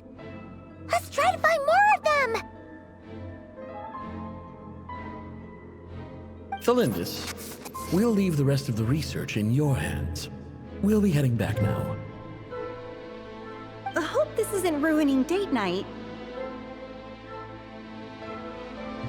Ugh. Mind your own business. Just leave me some snacks on the table. Felindis? Is that Rear's girlfriend? How come we're hearing her voice here? Oh yeah! So, do you think she was studying this strange space all along? The abyss has made this space extremely unstable. Maybe that's why some of the things she said and did were preserved here, like echoes or after images. Whenever I see this view, it takes me back to a poem from my childhood. Waning moon, oh lifeless damsel, weeping on the mountain crest, mourning still in wistful tone, her fragile soul now laid to rest. For me, of all people, to be here investigating the mysteries of the Crimson Moon space, is it a coincidence or something more?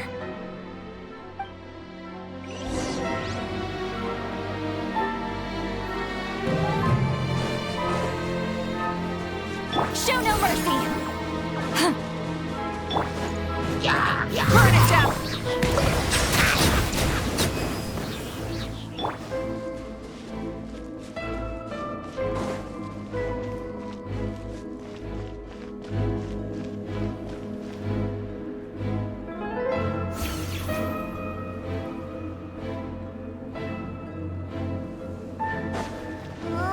Looks like the Abyss has messed up this mechanism.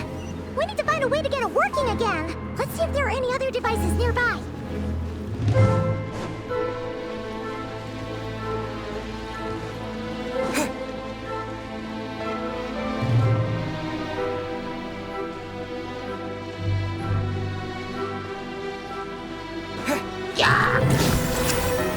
Get to work!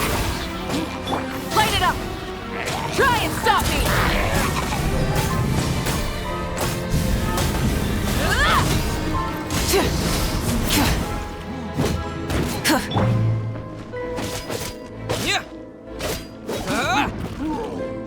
Settle down!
So the moon marrow, or rather the power of the 3 moons, is the key to unlocking...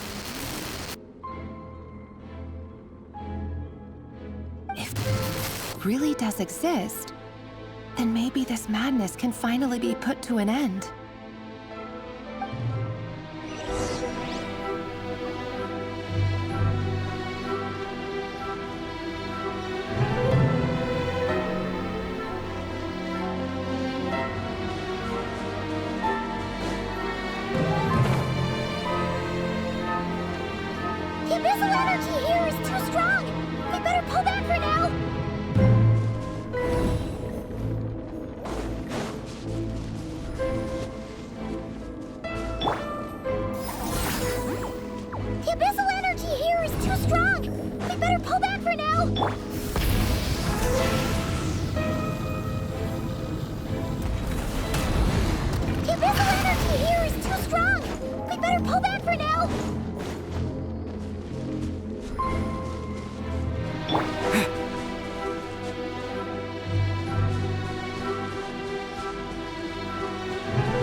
the Abyss inhibitor's in place, I should be able to access the chamber with the moon marrow.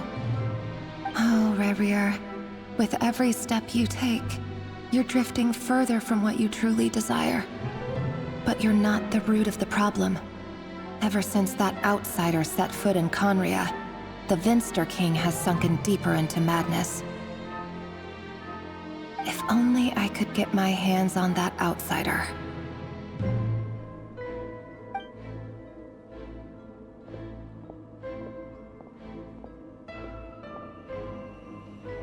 Hey look! The moon's reflection is back to normal! Felindus's voice mentioned a chamber with the moon marrow. Do you think maybe it's hidden in the moon's reflection? It must be. For within it, I sense the fragile aura of a dying soul. Then there's no time to lose! Let's go!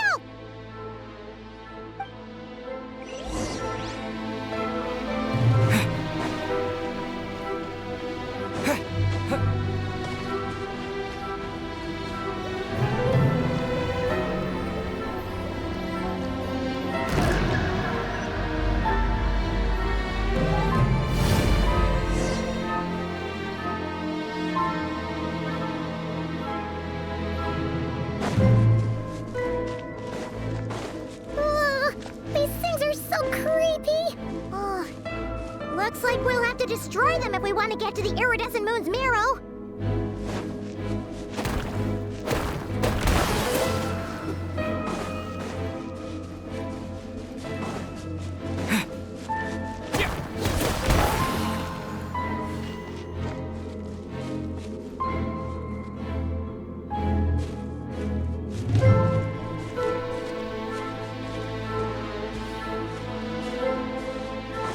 The iridescent moon's marrow! Oh, we'll need to destroy these things before we can reach it!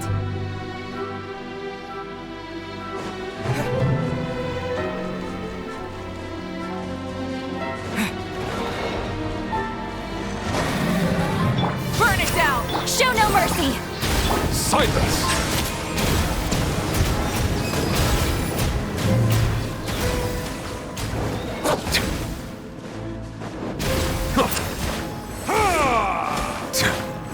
Settle down! Light it up!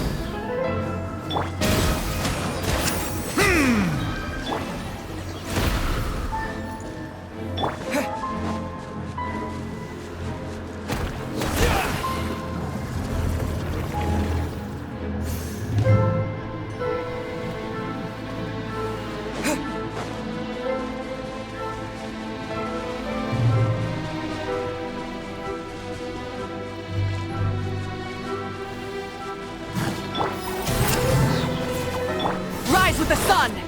Silence!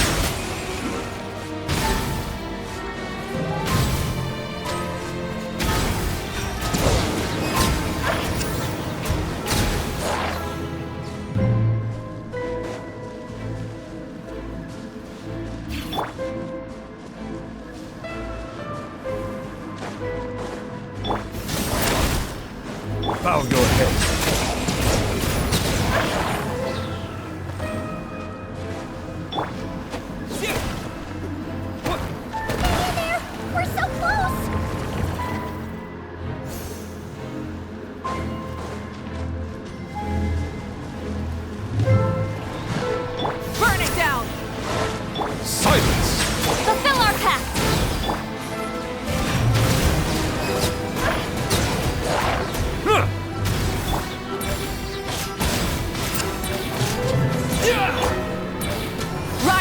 Bow your head.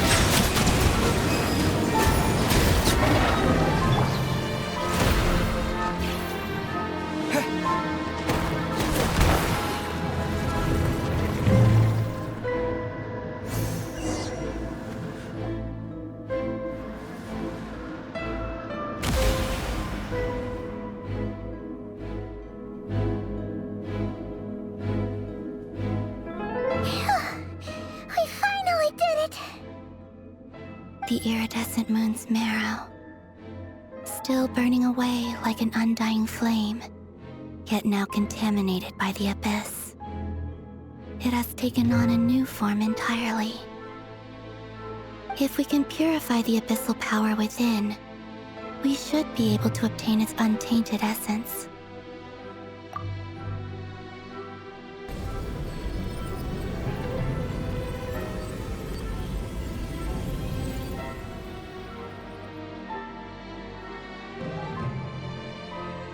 It's so cold.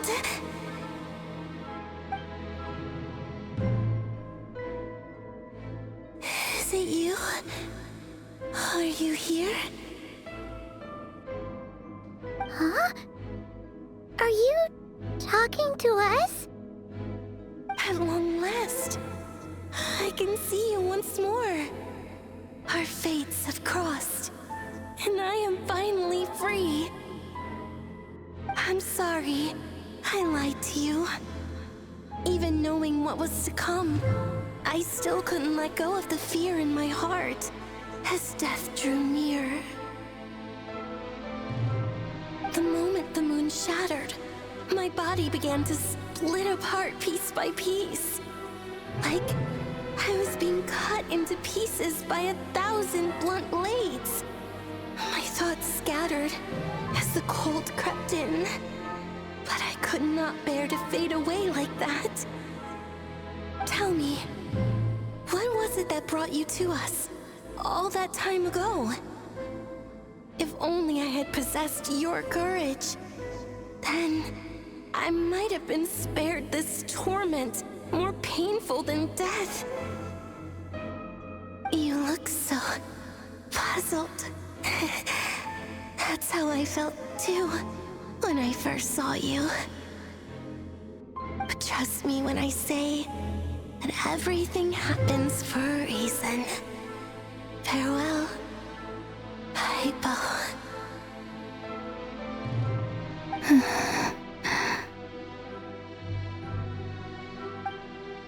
What was that all about? Was that the goddess of the iridescent moon? Oh. It sounded like she was speaking to a long-lost friend. But none of us have ever met her before, right?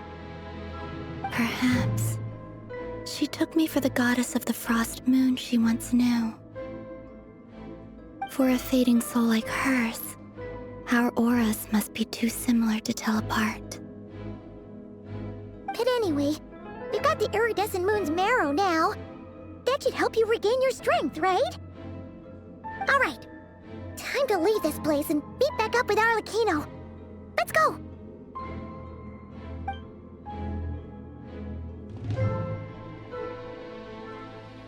That's odd. This place looks different than when we came in. Waning moon, oh lifeless damsel. Oh.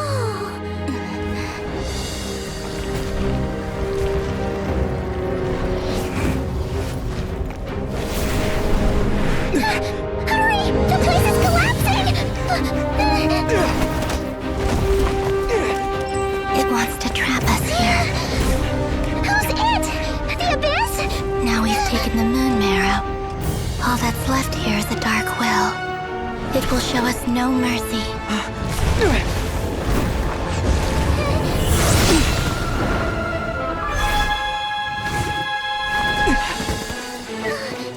Give it back! The crimson moons! My marrow! My heart!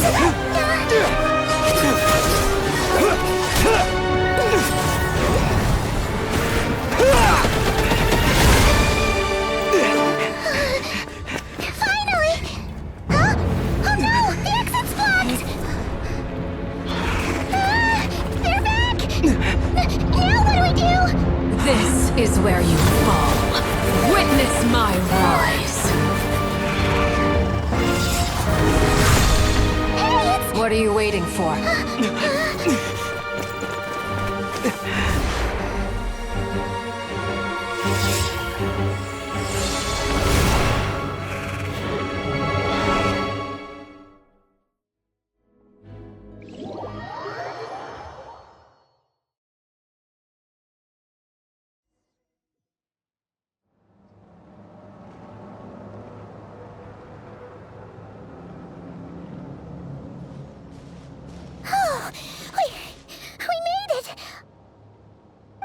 you, Arlecchino?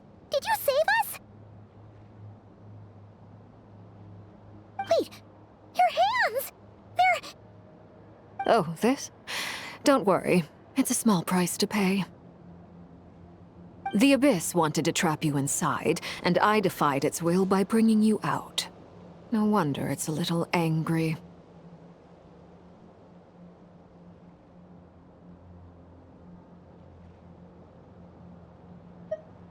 No. I have paid the price, albeit a small one, and it cannot be undone. My hands have already fused with the Abyss.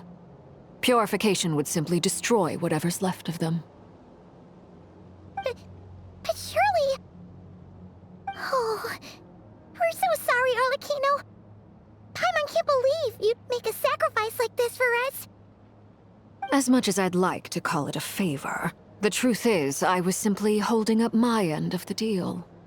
Well, Columbina. Yes, you did your part. And as promised, I will leave the iridescent moon's marrow in your care. From this day forth, may the two worlds' flames burn ever more brightly.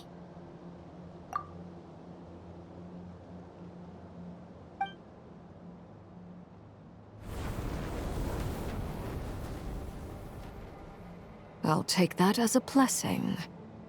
Now, Columbina, give me your hand. Accept this moonlight I offer in return.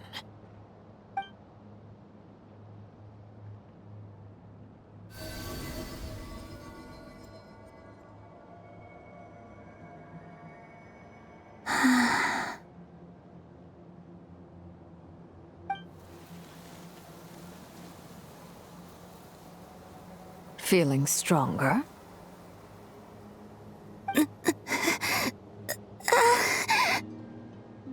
Oh, hey, Columbina, are you okay? I'm fine. Our powers are a little at odds, that's all. By the Frost Moon's authority alone, wielding the power of the other moons was always going to be a stretch. Still, I think it's fair to say that your strength has returned, at least to the level it was at as Third Harbinger. It's still not enough. There's no way I can hope to challenge Rayrier like this. Just one more ray of moonlight, if you would. It's okay. I can take it.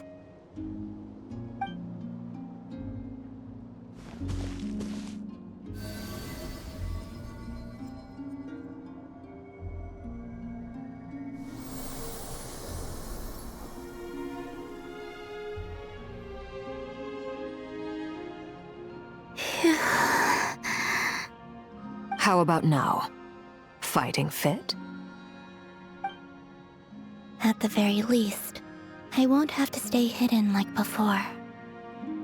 I want to see him gone from Nod Krai. The Rahier of Solnari and his wild hunt must be sent back where they belong. Well, it's good to have something to aim for. You certainly seem more alive now than you did earlier. When I first met you, you didn't strike me as a ray of moonlight. More like a wisp of fog drifting in from who knows where, ready to scatter at the first sign of a breeze. But now, you're full of vitality, just like the Frost Moon, once the brightest of them all. May you keep shining, Columbina. This is who you are. Thank you. Look after yourself too, Arlecchino. I know you have plans of your own, and that's why you're always seeking to grow stronger. But whatever you're after, don't let the Abyss take a hold of you. I do not wish to see you go down the same path as Rayrier. I appreciate the concern, Columbina. Although perhaps it's time you took a new name. A new name? Kutar, the Moon Maiden, Columbina. They're nothing more than code names. They describe who she is and the roles she's played, but they're not her real name. We often use code names in the House of the Hearth, too. But it's knowing your real name that keeps you grounded. Up till now, you've been living a wandering life, so you've probably never really cared. All I'll say is this. Once you've defeated Rerir, give it some thought. All right, that's it from me. I'll get you back safely first, then go meet up with Sandrone. You're the best! I appreciate the gesture. It speaks to your good character. Anyway, let's get going. There are more urgent things to do right now than trade compliments.